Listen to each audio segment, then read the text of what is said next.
ರೂಪಾಯ ಬಿಂದುನಾದಾಂತರಾತ್ಮನೆ ಆದಿಮಧ್ಯಾಂತಶೂನ್ಯಾಯ ಗುರುಣಾಂ ಗುರವೇ ನಮಃ. ಕರಕಮಲನಿದರ್ಶಿತಾತ್ಮಮುದ್ರಃ ಪರಿಕಲಿತೋನ್ನತ ಬರ್ಹಿಬರ್ಹಚೂಡಃ ಇತರಕರಗೃಹೀತವೇತ್ರತೋತ್ರಃ ಮಮ ಹೃದಯ ಸನ್ನಿಧಿಮಾತನೋತು ಶೌರಿಃ. ಗೋಧೂಳಿಧೂಸರಿತಕೋಮಲಗೋಪವೇಷಂ ಗೋಪಾಲಬಾಲಕಶತೈರನುಗಮ್ಯಮಾನಂ ಸಾಯಂತನೆ ಪ್ರತಿಗೃಹಂ ಪಶುಬಂಧನಾರ್ಥಂ ಗಚ್ಚಂತಮಚ್ಯುತಶಿಶುಂ ಪ್ರಣತೋಸ್ಮಿ ನಿತ್ಯಂ. ಏಕಂ ಶಾಸ್ತ್ರಂ ದೇವಕೀ ಪುತ್ರಗೀತಂ ಏಕೋ ದೇವೋ ದೇವಕೀ ಪುತ್ರ ಏವ ಏಕೋ ಮಂತ್ರಸ್ತಸ್ಯ ನಾಮಾನಿ ಯಾನಿ ಕರ್ಮಾಪ್ಯೇಕಂ ತಸ್ಯ ದೇವಸ್ಯ ಸೇವಾ.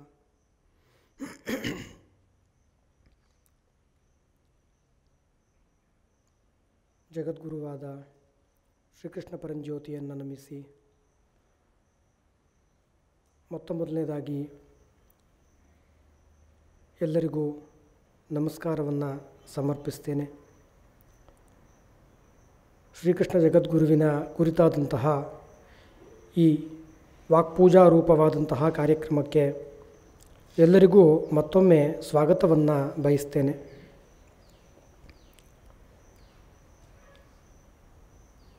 ಶ್ರೀಕೃಷ್ಣ ಈ ನೆಲದಲ್ಲಿ ಮಾನವನಾಗಿ ಒಂದೊಮ್ಮೆ ಅವತಾರ ಮಾಡಿ ಬಾಳಿ ಬದುಕಿದ್ದಂತಹ ಆದರ್ಶ ಪುರುಷ, ಅವತಾರ ವರಿಷ್ಠ.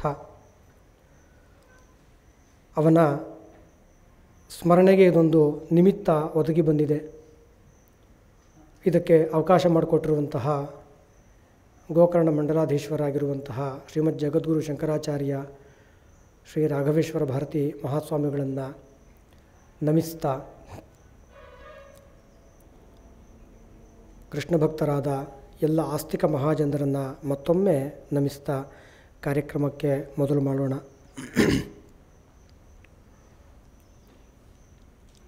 ಅನೇಕ ಅವತಾರಿಗಳು ಈ ನೆಲದಲ್ಲಿ ಆಗಿ ಹೋಗಿದ್ದಾರೆ. ಅವರಲ್ಲಿ ಅತ್ಯಂತ ಪ್ರಸಿದ್ಧರಾದವರು ರಾಮ ಮತ್ತು ಕೃಷ್ಣ. ಈ ಇಬ್ಬರೂ ಧರ್ಮಾವತಾರರು, ಧರ್ಮದ ಉಳಿವಿಗಾಗಿ ಇಳಿದು ಬಂದವರು. ಆಸ್ತಿಕರೆಲ್ಲರ ಪ್ರಾತಸ್ಮರಣೆಗೆ ಮತ್ತು ನಿತ್ಯ ಸ್ಮರಣೆಗೆ ಪಾತ್ರರಾದವರು. ಇವತ್ತು ನಮ್ಮ ಧರ್ಮ, ದೇಶ, ನಮ್ಮ ಸಂಸ್ಕೃತಿ, ಸಂಪ್ರದಾಯಗಳು ಇಷ್ಟಾದರೂ ಉಳಿದಿದೆ ಅಂತಂದರೆ ಅದಕ್ಕೆ ಈ ಇಬ್ಬರು ಮಹನೀಯರ ಕೊಡುಗೆ ಅತಿ ಹೆಚ್ಚಿನದಾಗಿದೆ.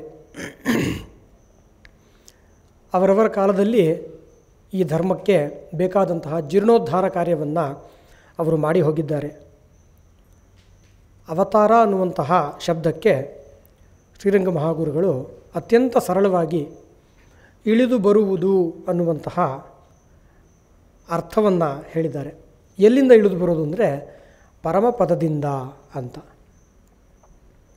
ಅದರಲ್ಲಿ ಶ್ರೀಕೃಷ್ಣ ಪ್ರಭುವು ಈ ಭುವಿಯನ್ನು ತನ್ನ ಅವತಾರದಿಂದ ಪುನೀತವನ್ನಾಗಿ ಮಾಡಿದಂತಹ ದಿನ ಇವತ್ತು, ಕೆಲವು ಸಂಪ್ರದಾಯಗಳಿಗೆ ನಾಳೆ ಅಂತ. ಹಾಗಾಗಿ ತನ್ನಿಮಿತ್ತವಾಗಿ ಇದು ಈ ಸಂಸ್ಮರಣೆ.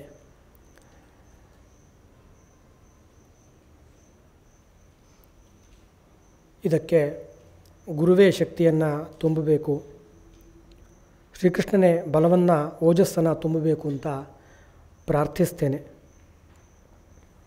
ಏಕೆಂದರೆ ಕೃಷ್ಣನ ವ್ಯಕ್ತಿತ್ವವನ್ನು ಹಿಡಿದಿಡೋದೇ ಒಂದು ಭಾರಿ ಸಾಹಸದ ಕೆಲಸ. ಅದರಲ್ಲೂ ಸೀಮಿತವಾದಂಥ ಅವಧಿಯಲ್ಲಿ, ಸೀಮಿತ ಅಧ್ಯಯನದ ಹಿನ್ನೆಲೆಯಲ್ಲಿ ಅವನನ್ನು 4 ಜನರ ಮುಂದೆ ಅವನ ಬಗ್ಗೆ ಹೇಳ್ತೀನಿ ಅಂತ ಹೋಗೋದು ಒಂದು ದುಸ್ಸಾಹಸ ಅಂತ ನಾನು ಭಾವಿಸ್ತೇನೆ. ಹಾಗಿದ್ದರೂ ಕೂಡ ಇದರಿಂದ ಕೃಷ್ಣ ಸ್ಮರಣೆ ಉಂಟಾಗುತ್ತಲ್ಲ ಮನಸ್ಸಿಗೆ ಅನ್ನುವಂತಹ ಭಾವದಿಂದ ಇದಕ್ಕೆ ಮೊದಲು ಮಾಡ್ತಾ ಇದ್ದೇನೆ. ಇಲ್ಲಿ ಪರಮಪುರುಷರಾದಂತಹ ರಾಮಕೃಷ್ಣಾದಿಗಳನ್ನು ಏಕವಚನದಲ್ಲಿ ಅವನು ಇವನು ಅಂತ ನಾನು ಮಾತಾಡಬೇಕಾದ್ರೆ ಬಳಸುವಂಥದ್ದು ಉಂಟು.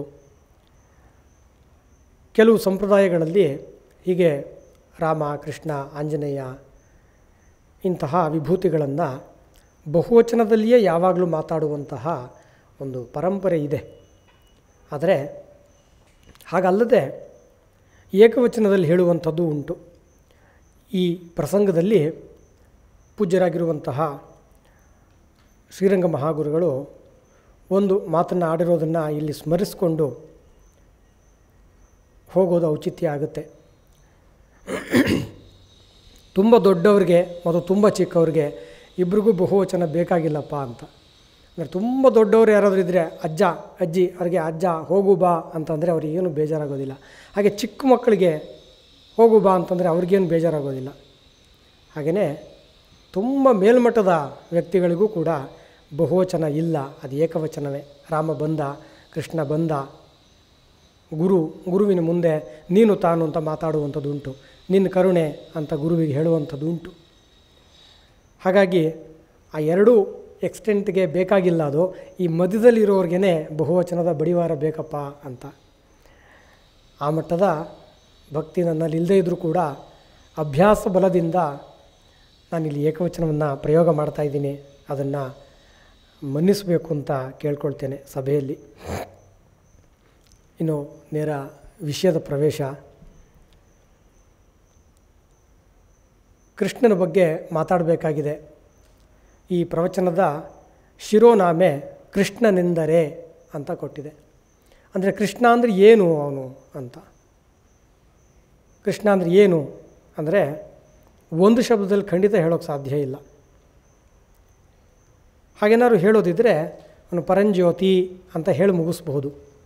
ಆದರೆ ಆ ಪರಂಜ್ಯೋತಿ ಕೃಷ್ಣ ರೂಪವನ್ನು ತಗೊಂಡು ಬಂದಾಗ ಅವನದೆಷ್ಟೆಲ್ಲ ವೈಭವವನ್ನು ತಂದು ಈ ಲೋಕದ ಮುಂದೆ ಸುರುವಿದ ಅನ್ನೋದನ್ನು ನೋಡಿದಾಗ ಅದನ್ನು ವಿವರಿಸೋದಕ್ಕೆ ಅನೇಕ ಪದಗಳ ಸರ್ಕಸ್ಸನ್ನು ಮಾಡಬೇಕಾಗುತ್ತೆ. ನನ್ನ ಮಟ್ಟಿಗೆ ಹೇಳೋದಾದರೆ, ನನ್ನ ವಿದ್ಯಾರ್ಥಿ ದೆಸೆಯಲ್ಲಿ ರಾಮಾಯಣವನ್ನು ಓದು ಮುಗಿಸಿದಾಗ ನನ್ನ ಮನಸ್ಸಿನ ಪೂರ್ತಿ ರಾಮಾಯಣದ ಕಥೆ, ರಾಮಾಯಣದ ಪಾತ್ರಗಳು, ಮುಖ್ಯವಾಗಿ ರಾಮ, ಅವನ ಆದರ್ಶ, ಅವನ ವ್ಯಕ್ತಿತ್ವ, ಅವನ ಆ ಮಹಾಗಾಂಭೀರ್ಯ ಇದೇ ನನ್ನಲ್ಲಿ ತುಂಬಿಕೊಂಡಿತ್ತು ಎಷ್ಟೋ ಕಾಲದವರೆಗೆ. ಆವಾಗೆಲ್ಲ ನನಗೆ ಅನ್ನಿಸ್ತಾ ಇತ್ತು, ಇದಕ್ಕಿಂತ ಭಿನ್ನವಾದಂತಹ ಇನ್ನೊಂದು ನಾಯಕ ವ್ಯಕ್ತಿತ್ವವನ್ನು ಹೇಗೆ ಕಟ್ಟೋಕ್ಕೆ ಸಾಧ್ಯ? ಕೃಷ್ಣ ಇನ್ನೊಬ್ಬ ಇದ್ದಾನೆ, ಕೃಷ್ಣ ಮಹಾಭಾರತದ ಮಹಾನಾಯಕಮಣಿ ಅವನೇ. ಅಂಥ ಒಂದು ವ್ಯಕ್ತಿತ್ವ ಅಂದರೆ ಈಗ ರಾಮನಲ್ಲಿ ಏನಾದರೂ ಕೊರತೆ ಇದ್ದರೆ ಆ ಕೊರತೆಯನ್ನು ಎತ್ತಿ ಅಲ್ಲಿ ಫುಲ್ಫಿಲ್ ಮಾಡಿ ಇದರಲ್ಲಿ ಕೃಷ್ಣ ಚೆನ್ನಾಗಿದ್ದಾನೆ ಅಂತ ಹೇಳಬಹುದು. ಈಗ ಇಲ್ಲಿರೋದನ್ನು ಬಿಟ್ಟು ಇನ್ನೇನೋ ಒಂದನ್ನು ತರೋದಕ್ಕೆ ಅನ್ನೋದು ಇದು ಹೇಗೆ ಸಾಧ್ಯ ಅನ್ನುವಂಥದ್ದು ಒಂದು ದೊಡ್ಡ ಪ್ರಶ್ನೆ ನನ್ನಲ್ಲಿತ್ತು. ಅದಾದಮೇಲೆ ಮಹಾಭಾರತವನ್ನು ಅಧ್ಯಯನ ಮಾಡಿದ ಮೇಲೆ ರಾಮಕೃಷ್ಣ ಎರಡೂ ಒಂದು ಥರದಲ್ಲಿ ಬೇರೆ, ಒಂದು ಥರದಲ್ಲಿ ಒಂದೇ ಅಂತ ಹೇಳಬೇಕಾಗುತ್ತೆ. ಅನೇಕ ಮಹನೀಯರು ಒಂದು ವ್ಯಾಖ್ಯಾನವನ್ನು ಮಾಡಿದ್ದಾರೆ. ಭಗವದ್ಗೀತೆ ಏನನ್ನು ಹೇಳ್ತಾ ಇದೆಯೋ ಅದೇ ರಾಮನ ಬದುಕು ಅಂತ. ಅಂದರೆ ರಾಮಾಯಣದಲ್ಲಿ ರಾಮ ಏನನ್ನು ನಡೆದು ತೋರಿಸಿದ್ನೋ ಅದನ್ನು ಕೃಷ್ಣ ಗೀತೆಯಲ್ಲಿ ಸಿದ್ಧಾಂತವಾಗಿ ಹೇಳಿದ್ದಾನೆ. ಗೀತೆಯ ವಾಕ್ಯಗಳಿಗೆ ಉದಾಹರಣೆ ಬೇಕು ಅಂತಂದರೆ ರಾಮಾಯಣದಲ್ಲಿ ರಾಮನ ನಡೆಯಲ್ಲಿ ಅದಿದೆ ಅನ್ನುವಂಥ ಮಾತು. ಹಾಗೆಯೇ ಅದು ಕೇವಲ ರಾಮನ ನಡೆ ಅಷ್ಟೇ ಅಲ್ಲ, ಅದು ಕೃಷ್ಣನ ಜೀವನವೂ ಹೌದು ಅಂತ ಗಾಂಧೀಜಿ ಹೇಳಿದ್ದಾರೆ ಅಂತ ನಾವು ಕೇಳ್ತೇವೆ. ನನ್ನ ಜೀವನವೇ ನನ್ನ ಸಂದೇಶ ಅಂತ. ಆ ಮಾತು ಇನ್ನೂ ತುಂಬ ಮೇಲ್ಮಟ್ಟದಲ್ಲಿ ತುಂಬ ಚೆನ್ನಾಗಿ ತುಂಬ ಅಚ್ಚುಕಟ್ಟಾಗಿ ಹೊಂದುವಂಥದ್ದು ಕೃಷ್ಣನಿಗೆ ಅಂತ. ಭಗವದ್ಗೀತೆಯಲ್ಲಿ ನಾನೇನೇನು ಆದರ್ಶ ಅಂತ ಹೇಳಿದ್ದೀನೋ ಅದೆಲ್ಲ ನಾನೇ ಆಗಿದ್ದೀನಿ ಅಂತ ಕೃಷ್ಣ ಹೇಳ್ಕೋಬೇಕಾಗತ್ತೆ. ಕೃಷ್ಣನ ನಡೆಯನ್ನು ಭಾಗವತದಲ್ಲಿ, ಮಹಾಭಾರತದಲ್ಲಿ, ಅಂತೆಯೇ ಬೇರೆ ಬೇರೆ ಕವಿಗಳು ಅವನನ್ನು ಹೇಗೆ ಅವನ ಗಾಂಭೀರ್ಯಕ್ಕೆ ಕೊರತೆಯಾಗದಂತೆ ಯಾರ್ಯಾರು ಭಾವಿಸಿದರೋ ಅದನ್ನೆಲ್ಲ ನೋಡಿದಾಗ ಭಗವದ್ಗೀತೆಗೆ ಇದೇ ನಿಜವಾದ ವ್ಯಾಖ್ಯಾನ, ಇದೇ ನಿಜವಾದ ಉದಾಹರಣೆ ಅಂತ ಅನಿಸುತ್ತೆ. ಅಷ್ಟು ಬಹುಮುಖದ ಒಂದು ವ್ಯಕ್ತಿತ್ವ ಕೃಷ್ಣನಲ್ಲಿ ಕಾಣುತ್ತೆ ಅಂತ. ಕೃಷ್ಣ ನಮ್ಮನ್ನು ಸಂಪೂರ್ಣವಾಗಿ ಆವರಿಸ್ಕೊಳ್ತಾನೆ. ನಮ್ಮ ಜೀವನದ ಎಲ್ಲ ಸಂಭಾವನೀಯತೆಗಳನ್ನು ನಾವು ಅವನಲ್ಲಿ ಭಾವಿಸಬಹುದು. ಎಲ್ಲ ಕ್ಷೇತ್ರಗಳಲ್ಲಿ, ಮನಸ್ಸಿನ ಎಲ್ಲ ಹಂತಗಳಲ್ಲಿ, ಸುಖ ದುಃಖಗಳಲ್ಲಿ, ಹಾಗೆಯೇ ಜೀವನದ ಉತ್ಕರ್ಷದಲ್ಲಿ, ಜೀವನದ ಸೋಲಿನಲ್ಲಿ, ಎಲ್ಲದರಲ್ಲೂ ನಮಗೆ ಕೃಷ್ಣ ನಮ್ಮ ನೆರವಿಗೆ ಬರ್ತಾನೆ. ಯಾವ ಥರದಲ್ಲಿ ಅಂತಂದರೆ, ಹೀಗಿರಬಾರ್ದು ಹೀಗಿರಬೇಕು ಅಂತ ತೋರಿಸುವಂಥ ಒಂದು ನೇರದಲ್ಲಿ. ಕೃಷ್ಣ ಅವನೊಬ್ಬ ಮಹಾನ್ ಜೀವನ್ಮುಖಿಯಾದಂತಹ ಮನುಷ್ಯ ಅನ್ನೋ ನೇರದಲ್ಲಿ ನೋಡಿದಾಗ ಅವನಂಥ ಜೀವನ್ಮುಖಿ ಇನ್ಯಾರೂ ಇಲ್ಲ ಅಂತ.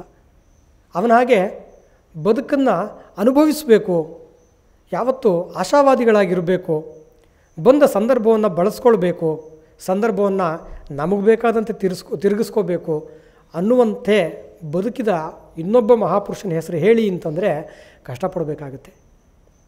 ಕೃಷ್ಣ ಅವನ ಹಾಗೆ ಝೀರೋಯಿಂದ ಬಂದವರು ತುಂಬ ಜನ ಇಲ್ಲ. ಅವನ ಮಟ್ಟಕ್ಕೆ ಮುಟ್ಟಿದವರು. ಅವನು ಅರಮನೆಯಲ್ಲಿ ಹುಟ್ಟಲಿಲ್ಲ, ಅವನ ಅರಮನೆಯ ಕಾರಾಗೃಹದಲ್ಲಿ ಹುಟ್ಟಿದ. ಆದರೆ ಬೆಳೆದಿದ್ದು ಗೋಕುಲದಲ್ಲಿ ಅಂತ, ಬೆಳೆದಿದ್ದು ಗೋವುಳರ ಮಧ್ಯದಲ್ಲಿ, ಮಾಡಿದ್ದು ಕರುಗಳನ್ನು ಗೋವುಗಳನ್ನು ಪಾಲಿಸುವಂತಹ ಕೆಲಸ. ಅದನ್ನು ನೋಡಿದಾಗ ಸುಮಾರು 17-18 ವಯಸ್ಸಿಗೆ ಅವನು ವಿದ್ಯಾಭ್ಯಾಸಕ್ಕೆ ಸಂದೀಪನಿ ಮಹರ್ಷಿಗಳ ಆಶ್ರಮಕ್ಕೆ ಬಂದ ಅನ್ನುವಂಥದ್ದು ಕಾಣುತ್ತೆ. ಅಷ್ಟೊತ್ತಿಗಾಗಲೇ ಭರತವರ್ಷದ ರಾಜಕಾರಣದಲ್ಲಿ ಕೃಷ್ಣ ದೊಡ್ಡ ಹೆಸರು ಮಾಡಿಬಿಟ್ಟಿದ್ದ ಅಂತ.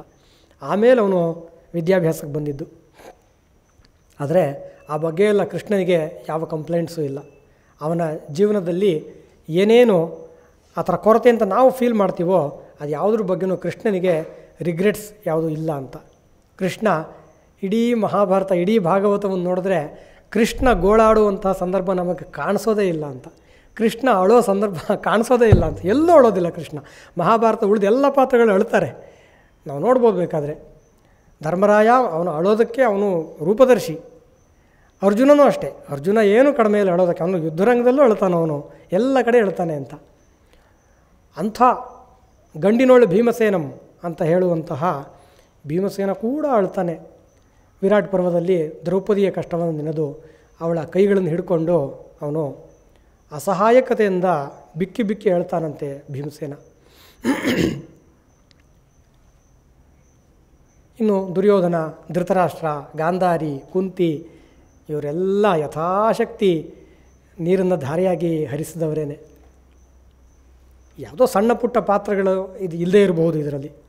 ಆದರೆ ಬೇಜಾರು ಪಟ್ಕೊಳ್ಳುವಂಥದ್ದು, ಪರಿಸ್ಥಿತಿ ನನ್ನ ಕೈ ಮೀರಿ ಹೋಗ್ತಾ ಇದೆ ಅಂತನ್ನುವಂಥದ್ದು, ಆಗುವಂಥದ್ದು, ನಾನಿನ್ನೇನು ಮಾಡೋಕ್ಕೆ ಸಾಧ್ಯ ಅಂತ ಕೈ ಚೆಲ್ಲುವಂಥದ್ದು, ದುಃಖ ಪಡುವಂಥದ್ದು, ಅಳುವಂಥದ್ದು, ಇದು ಯಾವುದೂ ಕೃಷ್ಣನ ವ್ಯಕ್ತಿತ್ವದಲ್ಲಿ ಒಂದೇ ಒಂದು ಸಲ ಕೂಡ ಕಾಣೋಕ್ಕೆ ಸಾಧ್ಯ ಇಲ್ಲ. ಹಾಗಾಗಿ ನಮಗೆ ಈ ಭಾವಗಳೇನಾದರೂ ಬಂದರೆ ಕೃಷ್ಣನ ಒಮ್ಮೆ ನೆನಪು ಮಾಡಿಕೊಂಡ್ರೆ ಸಾಕು, ನಮಗೆ ಜೀವನ ಹೇಗೆ ಮಾಡಬೇಕು ಅಂತ ಅನ್ನೋ ಬಗ್ಗೆ ಒಂದು ದೊಡ್ಡ ಸ್ಫೂರ್ತಿ ಸಿಗುತ್ತೆ ಅಂತ. ಮತ್ತು ಅವನೇನು ಯಾವಾಗಲೂ ಚಕ್ರವರ್ತಿಯಂತೆ ಇದ್ದವನಲ್ಲ. ಅವ್ರಿಗೇನು ದುಃಖಕ್ಕೆ ಅಂತಂದರೆ ದುಃಖದ ಮಧ್ಯದಲ್ಲೇ ಬೆಳೆದವನು ಅಂತ. ಅವನು ಹೇಳಿದ್ನಲ್ಲ, ಗೋವುಗಳನ್ನು ಕಾಯ್ದ, ಒಂದು ದಿವಸವೂ ಬಿಡದಂತೆ ರಾಕ್ಷಸರ ಕಾಟ, ಮತ್ತು ಅದೆಲ್ಲ ಗೋಳು, ಅಲ್ಲಿ ಸಾಮಾಜಿಕವಾದಂತಹ ಸ್ಥಳೀಯ ಸಮಸ್ಯೆಗಳು, ಮತ್ತು ಅವನು ಮಾಡಿದಂತಹ ಕೆಲಸಗಳು ಕೂಡ ತುಂಬ ನಿಂದನೆಗೆ ಗುರಿಯಾಗ್ತಾರೆ. ಕೃಷ್ಣನಷ್ಟು ಅಪವಾದಗಳನ್ನು, ನಿಂದನೆಗಳನ್ನು ಎದುರಿಸಿದವರು ಇನ್ಯಾರಾದರೂ ಇದ್ದಾರಾ ಅಂತ. ಮತ್ತು ಎಂತೆಂಥ ಕೆಲಸಗಳನ್ನು ಕೃಷ್ಣ ಕೊನೆಗೆ ರಾಯಭಾರಿಯ ಕೆಲಸವನ್ನು ಮಾಡ್ದ, ಕೊನೆಗೆ ಸಾರಥಿಯ ಕೆಲಸವನ್ನು ಕೂಡ ಮಾಡಿಬಿಟ್ಟ. ಡ್ರೈವರ್, ನಮಗೆ ಹಾಗೆ ಹೇಳಿದ್ರೆ ಸರಿಯಾಗಿ ಅರ್ಥ ಆಗುತ್ತೆ. ಅವನು ಆ ಕೆಲಸವನ್ನು ಮಾಡ್ದ. ಆದರೆ ಯಾವ ಬಗ್ಗೆಯೂ ಅವನಿಗೆ ಬೇಜಾರಿಲ್ಲ. ಮಹಾಭಾರತದಲ್ಲಿ ಬರುತ್ತೆ, ಸಾರಥಿ ಅಂದರೆ ಪರ್ಫೆಕ್ಟ್ ಸಾರಥಿಯೇ. ಕುದುರೆಗಳನ್ನು ಕಟ್ಟೋದು, ಬಿಚ್ಚೋದು, ನೀರು ಕುಡಿಸೋದು, ಅವುಗಳ ಮೈ ಉಜ್ಜೋದೆಲ್ಲ ಮಾಡ್ತಾಯಿದ್ದ ಕೃಷ್ಣ ಅಂತ ಬರುತ್ತೆ. ಅಂದರೆ ದುಃಖಕ್ಕೆ ವಿಷಯ ಇದ್ದರೂ ಕೂಡ ಅವನು ದುಃಖ ಪಡೋನು ಆಗಿರಲಿಲ್ಲ ಅಂತ. ಅವನ ವ್ಯಕ್ತಿತ್ವ ಅನ್ನುವಂಥದ್ದು ಇದೆಯಲ್ಲ, ಅದು ಎಷ್ಟು ದೊಡ್ಡ ಕೈ ಚಾಚಿದ್ರೂ ಅದನ್ನು ಆನ್ಕೊಳ್ಳೋಕೆ ಆಗದೇ ಇರುವಂತಹ ದೊಡ್ಡ ಬಹುಮುಖವಾದಂತಹ ಒಂದು ದೊಡ್ಡ ವ್ಯಕ್ತಿತ್ವ ಶ್ರೀಕೃಷ್ಣನದ್ದು ಅಂತ. ಅದೊಂದು ಅತ್ಯದ್ಭುತ. ಅವನು ನಾನಾ ಮುಖಗಳಿಂದ, ನಾನಾ ದಿಕ್ಕುಗಳಿಂದ ನಮ್ಮನ್ನು ಆವರಿಸ್ಕೊಳ್ತಾನೆ. ಅವನ ಚೆಲುವು, ಅವನ ಆಕರ್ಷಣೆ, ಅವನ ಬುದ್ಧಿವಂತಿಕೆ, ಅವನ ಚಾತುರ್ಯ, ಅವನ ಚಾಣಾಕ್ಷತನ ಮತ್ತು ತುಂಬ ವಿಶೇಷವಾಗಿ ಕೃಷ್ಣನಲ್ಲಿ ಕಾಣುವಂಥದ್ದು ಶಠಂ ಪ್ರತಿ ಶಾಠ್ಯಂ ಅನ್ನುವಂಥದ್ದು. ನೀವು ಮೋಸ ಮಾಡ್ತೀನಿ ಅಂದರೆ ನಿನಗೆ ಸೇರಿಗೆ ಸವಾ ಸೇರು ಅನ್ನೋ ಥರ ಮೋಸ ಮಾಡ್ತೀನಿ ನಾನು ಅನ್ನುವಂಥ ಅವನ ನಡೆ. ಅವನ ಮನುಷ್ಯನಾಗಿದ್ದರೂ ಕೂಡ ಅವನ ದೇವತ್ವ ಮತ್ತು ಅವನ ಯೋಗಬಲ ಈ ಎರಡನ್ನೂ ಬಿಟ್ಟಿರಲೇ ಇರಲಿಲ್ಲ ಅವನು ಅಂತ. ಹುಟ್ಟಿದ ಕ್ಷಣದಿಂದಲೇ ಅದನ್ನು ಪ್ರಕಟಪಡಿಸಿದ. ಹುಟ್ಟುತ್ತಾನೆ 4 ಕೈ ಅವನಿಗೆ ಅಂತ. ತಮದ್ಭುತಂ ಬಾಲಕಂ ಅಂಬುಜೆ ಕ್ಷಣಂ ಅಂತ ವಸುದೇವ ಅವನನ್ನು ವರ್ಣಿಸ್ತಾನೆ. 4 ಕೈಗಳಲ್ಲಿ ಶಂಖಚಕ್ರ ಗದಾ ಪದ್ಮಗಳನ್ನು ಹಿಡಿದು ಅವನು ಈ ಭೂಮಿಗೆ ಬರ್ತಾನೆ. ಅಲ್ಲಿಂದನೇ ಶುರು ಅವನ ಯೋಗಮಾಯೆ ಸಹಿತವಾಗೇ ಬರ್ತಾನವನು ಅಂತ. ಆಮೇಲೆ ಕಾರಾಗೃಹದ ಬಾಗಿಲುಗಳೆಲ್ಲ ತೆರ್ಕೊಳ್ತವೆ. ಅವನು ಮಳೆ ಹೋಗಬೇಕಾದ್ರೆ ಯಮುನೆ ದಾರಿ ಬಿಡ್ತಾಳೆ. ಆದಿಶೇಷ ಬಂದು ಹೆಡೆಯನ್ನು ಇಡ್ತಾನೆ. ಎಲ್ಲ ಅವನ ದೇವತ್ವ ಸಹಿತವಾಗಿ ಅವನು ಬರ್ತಾನೆ, ಯೋಗಮಾಯೆ ಸಹಿತವಾಗಿ ಅವನು ಬರ್ತಾನೆ. ಪ್ರತಿ ಹೆಜ್ಜೆಯಲ್ಲಿ ಅದನ್ನ ಇಟ್ಕೊಂಡಿರ್ತಾನೆ. ಅವನು ಉಸಿರಿನ ಕೊನೆ ಇರೋ ತನಕನೂ ಅದನ್ನು ಅವನು ಬಳಸ್ಕೊಳ್ತಾನೆ ಅಂತ. ಇದು ಕೂಡ ಅವನ ವ್ಯಕ್ತಿತ್ವ ನಮಗೆ ತುಂಬ ಆಕರ್ಷಣೀಯವಾಗಿ ತುಂಬ ಗಾಢವಾಗಿ ನಮ್ಮನ್ನು ಸೆಳೆಯೋದಕ್ಕೆ, ನಮಗೆ ಇಷ್ಟ ಆಗೋದಕ್ಕೆ ಇದು ಒಂದು ಪ್ರಧಾನವಾದ ಕಾರಣ. ಮತ್ತು ಅವನ ಬುದ್ಧಿವಂತಿಕೆ ಅದು ಕೂಡ ಮುಖ್ಯವಾದ ಕಾರಣ ಆಗುತ್ತೆ. ಇದೆಲ್ಲ ಯಾಕೆ ಹೀಗೆ ಅಂತಂದರೆ ಅದಕ್ಕೆ ಮುಂದಿನ ಮಾತುಗಳು ನಾನು ಉತ್ತರವನ್ನು ಹೇಳ್ತೀನಿ. ಮತ್ತು ಕೃಷ್ಣ ನಮಗೆ ಹತ್ತಿರ ಆಗೋದಕ್ಕೆ ಇನ್ನೊಂದು ಕಾರಣ ಏನಪ್ಪ ಅಂದರೆ, ರಾಮಕೃಷ್ಣ ಇವರಿಬ್ಬರಲ್ಲಿ ತಗೊಳ್ಳೋದಾದರೆ, ರಾಮ ಅವತಾರ ಎತ್ತಿ ಬಂದಂತಹ ಕಾಲದ ಪರಿಸ್ಥಿತಿಗಿಂತ ಕೃಷ್ಣನ ಅವತಾರದ ಕಾಲದ ಪರಿಸ್ಥಿತಿ ಸಾಕಷ್ಟು ಬೇರೆಯಾಗಿತ್ತು. ಅದು ನಮ್ಮ ಇವತ್ತಿನ ಪರಿಸ್ಥಿತಿಗೆ ತುಂಬ ಹತ್ತಿರ. ಕೃಷ್ಣ ಇದ್ದ ಪರಿಸ್ಥಿತಿ ಇದೆಯಲ್ಲ, ರಾಜಕೀಯ ಪರಿಸ್ಥಿತಿ ಆಗಬಹುದು, ಸಾಮಾಜಿಕವಾದಂತಹ ಪರಿಸ್ಥಿತಿ ಆಗಬಹುದು, ಅದು ನಮ್ಮ ಇವತ್ತಿನ ನಾವು ಜೀವನ ಮಾಡ್ತಾ ಇದ್ದೀವಲ್ಲ ಈ ಪರಿಸ್ಥಿತಿಗೆ ತುಂಬ ಹತ್ತಿರ ಆಗುತ್ತೆ ಅದು ಅಂತ. ಅದು ಇನ್ನೊಂದು ಕಾರಣ. ಏನು ಹತ್ತಿರ ಅಂತ ನಾನು ಹೇಳ್ತೀನಿ ಮುಂದಿನ ಮಾತುಗಳಲ್ಲಿ. ರಾಮ ಮತ್ತು ಕೃಷ್ಣರ ವ್ಯಕ್ತಿತ್ವಗಳಲ್ಲಿ ಒಂದು ದೃಷ್ಟಿಯಿಂದ ನೋಡಿದಾಗ ಒಂದೇ ಅಂತ ಕಂಡ್ರೂ ಇನ್ನೊಂದು ದೃಷ್ಟಿಯಿಂದ ನೋಡಿದಾಗ ಒಂದು ದೊಡ್ಡ ಅಂತರ ಕಾಣುತ್ತೆ. ಅದು ಬೇರೆ, ಇದು ಬೇರೆ ಅನ್ನುವಂಥದ್ದು ಕಾಣುತ್ತೆ. ಶ್ರೀರಾಮಚಂದ್ರ ಅವನು ಸಮುದ್ರ ಇವ ಗಾಂಭೀರ್ಯೆ ಧೈರ್ಯೇನ ಹಿಮವಾನಿವ ಅನ್ನುವಂಥ ಅವನ ಎಲ್ಲ ಗುಣಗಳಿಂದ ಕೂಡಿದಂಥವನು, ಮಹಾ ಗಾಂಭೀರ್ಯಶಾಲಿ. ಅವನದೇನಿದ್ರು ನೇರವಾದಂತಹ ರುಜುವಾದಂತಹ ಒಂದು ನಡೆ. ಅವನು ಬಂದ ಕಾಲ ಅದು ತ್ರೇತಾಯುಗ ಆಗಿತ್ತು. ಆಗ ಕೆಟ್ಟವರು ಯಾರು ಅನ್ನೋರು ಪ್ರತ್ಯಕ್ಷ ಎದುರಿಗಿದ್ದರು. ರಾಕ್ಷಸರು, ಇವ್ರು ಕೆಟ್ಟವರು, ಇವ್ರು ಒಳ್ಳೆಯವರು. ತುಂಬ ಅಲ್ಲಿ ಪೃಥಕ್ತ್ವ ಇತ್ತು, ಸೆಪ್ರೇಷನ್ ಇತ್ತು. ಇವ್ರು ಕೆಟ್ಟವರು, ಇವ್ರು ಒಳ್ಳೆಯವರು ಅಂತ ವಿಭಾಗ ಇತ್ತು. ಕೆಟ್ಟವರು ಯಾವ ಕಾರಣಕ್ಕೂ ಒಳ್ಳೆತನಕ್ಕೆ ಬರೋದಿಲ್ಲ, ಅವರು ಒಳ್ಳೆ ದಾರಿಗೆ ಬರೋದಿಲ್ಲ, ಅವ್ರನ್ನ ತೆಗಿಲೇಬೇಕು, ಅದು ಬೇರೆ ದಾರಿ ಇಲ್ಲ. ಒಳ್ಳೆಯವರು ಅವ್ರನ್ನ ಕಾಪಾಡಬೇಕು, ಅವ್ರು ಕೆಟ್ಟತನಕ್ಕೆ ಹೋಗೋದಿಲ್ಲ. ಈ ಥರದ ಒಂದು ವ್ಯವಸ್ಥೆ ಇತ್ತು. ಅದು ತ್ರೇತಾಯುಗ. ಆವಾಗ ಧರ್ಮ 4 ಕಾಲುಗಳಲ್ಲಿ ಇದ್ದಿದ್ದು ಆಗಷ್ಟೇ ಇನ್ನು 3 ಕಾಲಿಗೆ ಬಂದಿತ್ತದು. ಅಂದರೆ ಸತ್ವಗುಣ ಪ್ರಧಾನ ಇದ್ದದ್ದು ಸ್ವಲ್ಪ ರಜಸ್ಸು ಆವಾಗ ಹುಟ್ಕೊಳ್ತಾ ಇತ್ತು. ಅಂದರೆ ಅಲ್ಲೊಬ್ಬ ಇಲ್ಲೊಬ್ಬ ದುಷ್ಟ, ಆ ದುಷ್ಟನ ಜೊತೆಗೆ ಒಂದಷ್ಟು ಜನ ದುಷ್ಟರು, ಅವರು ಸೆಪರೇಟ್ ಅದು ಅಂತ. ಹಾಗಿದ್ದಾಗ ಅದನ್ನು ತೆಗೆದು ಹಾಕೋದು ಸುಲಭ. ಅದಕ್ಕೆ ತುಂಬ ಬುದ್ಧಿವಂತಿಕೆ ಬೇಕಾಗಿಲ್ಲ. ಹಾಗಾಗಿ ಶ್ರೀರಾಮಚಂದ್ರ ನೇರವಾಗಿ ಹೋದ, ಯುದ್ಧ ಮಾಡ್ದ, ಮುಗಿಸ್ಕೊಂಡ, ಬಂದ. ಮಹರ್ಷಿಗಳೆಲ್ಲಿದ್ದರು? ಕಾಡಲ್ಲಿದ್ದರು, ಸಪ್ರೇಟಾಗಿದ್ದರು. ಅಥವಾ ಜನಗಳು ಅವರು ನಾಡಿನಲ್ಲಿ ಯಾರೋ ಒಬ್ಬ ರಾಜನ ಆಶ್ರಯದಲ್ಲಿದ್ದರು. ರಾಜರೆಲ್ಲ ಧರ್ಮಿಷ್ಠರಾಗಿದ್ದರು ಎಷ್ಟೋ ಮಟ್ಟಿಗೆ. ಯಾಕೆಂತಂದರೆ ಪರಶುರಾಮ ಒಂದು ಸಲ ಬಂದು ಎಲ್ಲವನ್ನೂ ಒಂದು ಸಲ ಸ್ವಚ್ಛ ಮಾಡಿ ಹೋಗಿರ್ತಾನೆ. ಈಗ ರಾವಣ ಅವನನ್ನು ತೆಗೆಯೋ ಕೆಲಸ ಇರುತ್ತೆ, ಅವನ ಹಿಂಬಾಲಕರು ಅವನು ತೆಗೆಯೋ ಕೆಲಸ ಇರುತ್ತೆ. ಅದಷ್ಟು ಕೆಲಸವನ್ನು ಶ್ರೀರಾಮಚಂದ್ರ ಮಾಡಿ ಮುಗಿಸ್ತಾನೆ. ಆದರೆ ಕೃಷ್ಣ ಬಂದಂತಹ ಕಾಲ ಇದೆಯಲ್ಲ, ಇದೊಂದು ವಿಚಿತ್ರವಾದ ಸನ್ನಿವೇಶ. ಇಲ್ಲಿ ರಾಮನ ಕಾಲದಲ್ಲಿ ಇದ್ದಂತೆ ಒಳ್ಳೆಯವರು ಕೆಟ್ಟವರು ಅಂತ ಹೀಗೆ ಪೃಥಕ್ಕಾಗಿರಲಿಲ್ಲ. ಕೆಟ್ಟವರೆಲ್ಲ ಈ ಕಡೆ ಇದ್ದಾರೆ, ಒಳ್ಳೆಯವರೆಲ್ಲ ಈ ಕಡೆ ಇದ್ದಾರೆ ಅಂತ ಇರಲಿಲ್ಲ. ಯಾರು ಒಳ್ಳೆಯವರು ಯಾರು ಕೆಟ್ಟವರು ಅಂತಲೇ ಗೊತ್ತಾಗ್ತಾ ಇರಲಿಲ್ಲ. ಒಳ್ಳೆಯವರು ಕೆಟ್ಟವ್ರ ಮಧ್ಯೆ ಇರ್ತಾಯಿದ್ರು, ಕೆಟ್ಟವರು ಒಳ್ಳೆಯವ್ರ ಮಧ್ಯೆ ಇರ್ತಾಯಿದ್ರು. ಕೆಟ್ಟವರು ಒಳ್ಳೆಯವರ ಮಧ್ಯದಲ್ಲಿ ಒಳ್ಳೆಯವರ ವೇಷ ಹಾಕ್ಕೊಂಡು ಒಳ್ಳೆಯವರ ಸೋಗಿನಲ್ಲಿ ಇರ್ತಾಯಿದ್ರು. ಮುಖ್ಯವಾಗಿ ರಾಜಕುಲಗಳೆಲ್ಲ ರಾಕ್ಷಸ ವಂಶಗಳಿಂದ ತುಂಬಿತ್ತು. ಅದನ್ನು ಮಹಾಭಾರತದಲ್ಲೇ ಆ ಮಾತನ್ನು ಹೇಳ್ತಾರೆ. ರಾಕ್ಷಸಾಹ ಕಲಿಮಾಶ್ರಿತ್ಯ ಜಾಯಂತೆ ಕ್ಷತ್ರಯೋನಿಷು ಅಂತ. ಅಂದರೆ ರಾಕ್ಷಸರೆಲ್ಲ, ಇದೊಂದು ದೇವರಹಸ್ಯ ಅಂತ ಅಲ್ಲಿ ಬರುತ್ತೆ ಮಹಾಭಾರತದಲ್ಲಿ.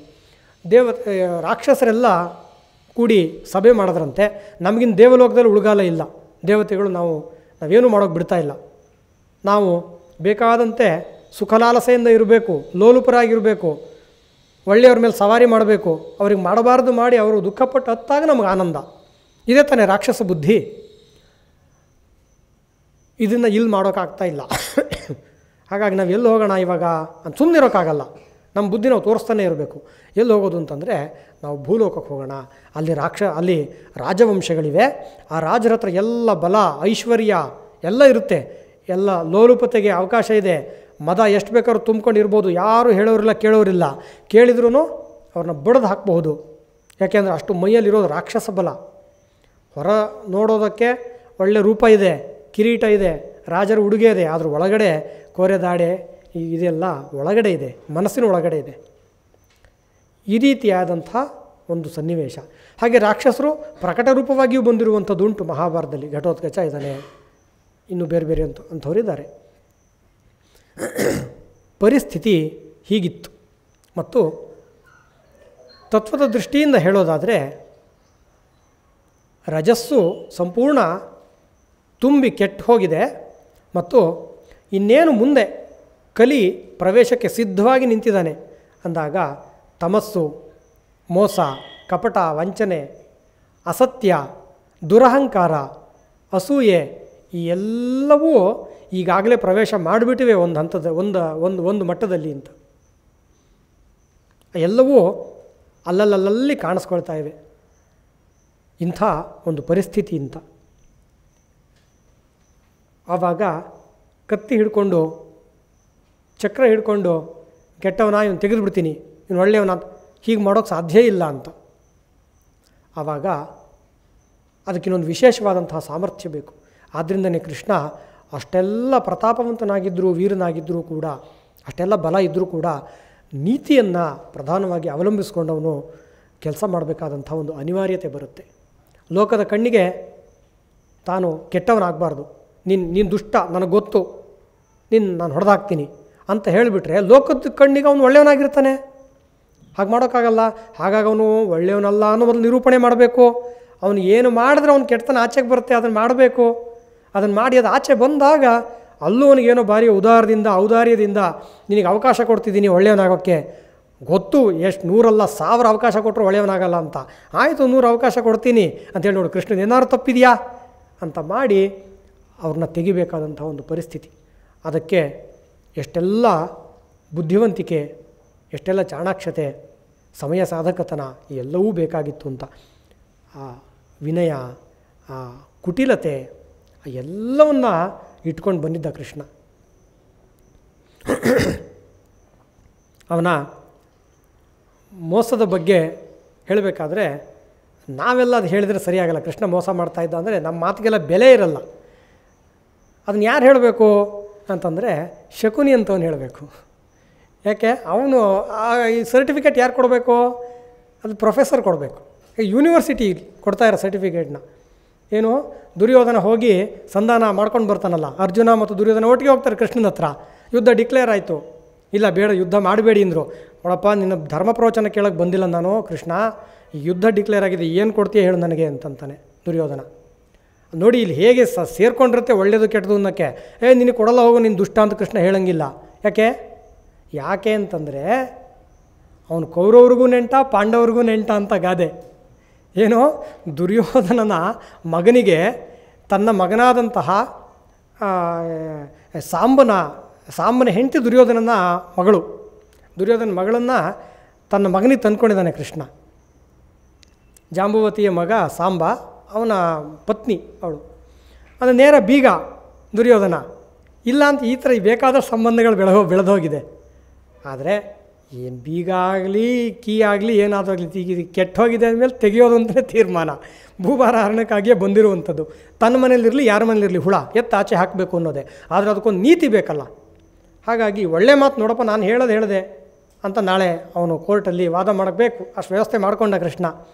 ಆಮೇಲೆ ಏನು, ನಾನು ಯುದ್ಧ ಮಾಡಲ್ಲ, ನಾನು ಯುದ್ಧ ಮಾಡದೇ ಇರೋ ಬರಿಗೈನ ಕೃಷ್ಣ ಒಂದು ಕಡೆ, ಎಲ್ಲ ಶಸ್ತ್ರಗಳಿಂದ ಸಜ್ಜಿತವಾಗಿರುವಂತಹ ನಾರಾಯಣಿ ಸೈನ್ಯ, 4 ಅಕ್ಷೋಹಿಣಿ ನಾರಾಯಣಿ ಸೈನ್ಯ ಒಂದು ಕಡೆ, ಯಾವುದು ಬೇಕು ಅಂತ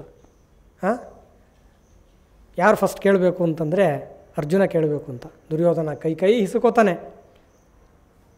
ಯಾಕೆಂದರೆ ಅವನು ಕಳ್ಳಂತರನ್ನೇ ಎಲ್ಲರನ್ನೂ ಯೋಚನೆ ಮಾಡ್ತಾನೆ ಅವನು ಅಂತ.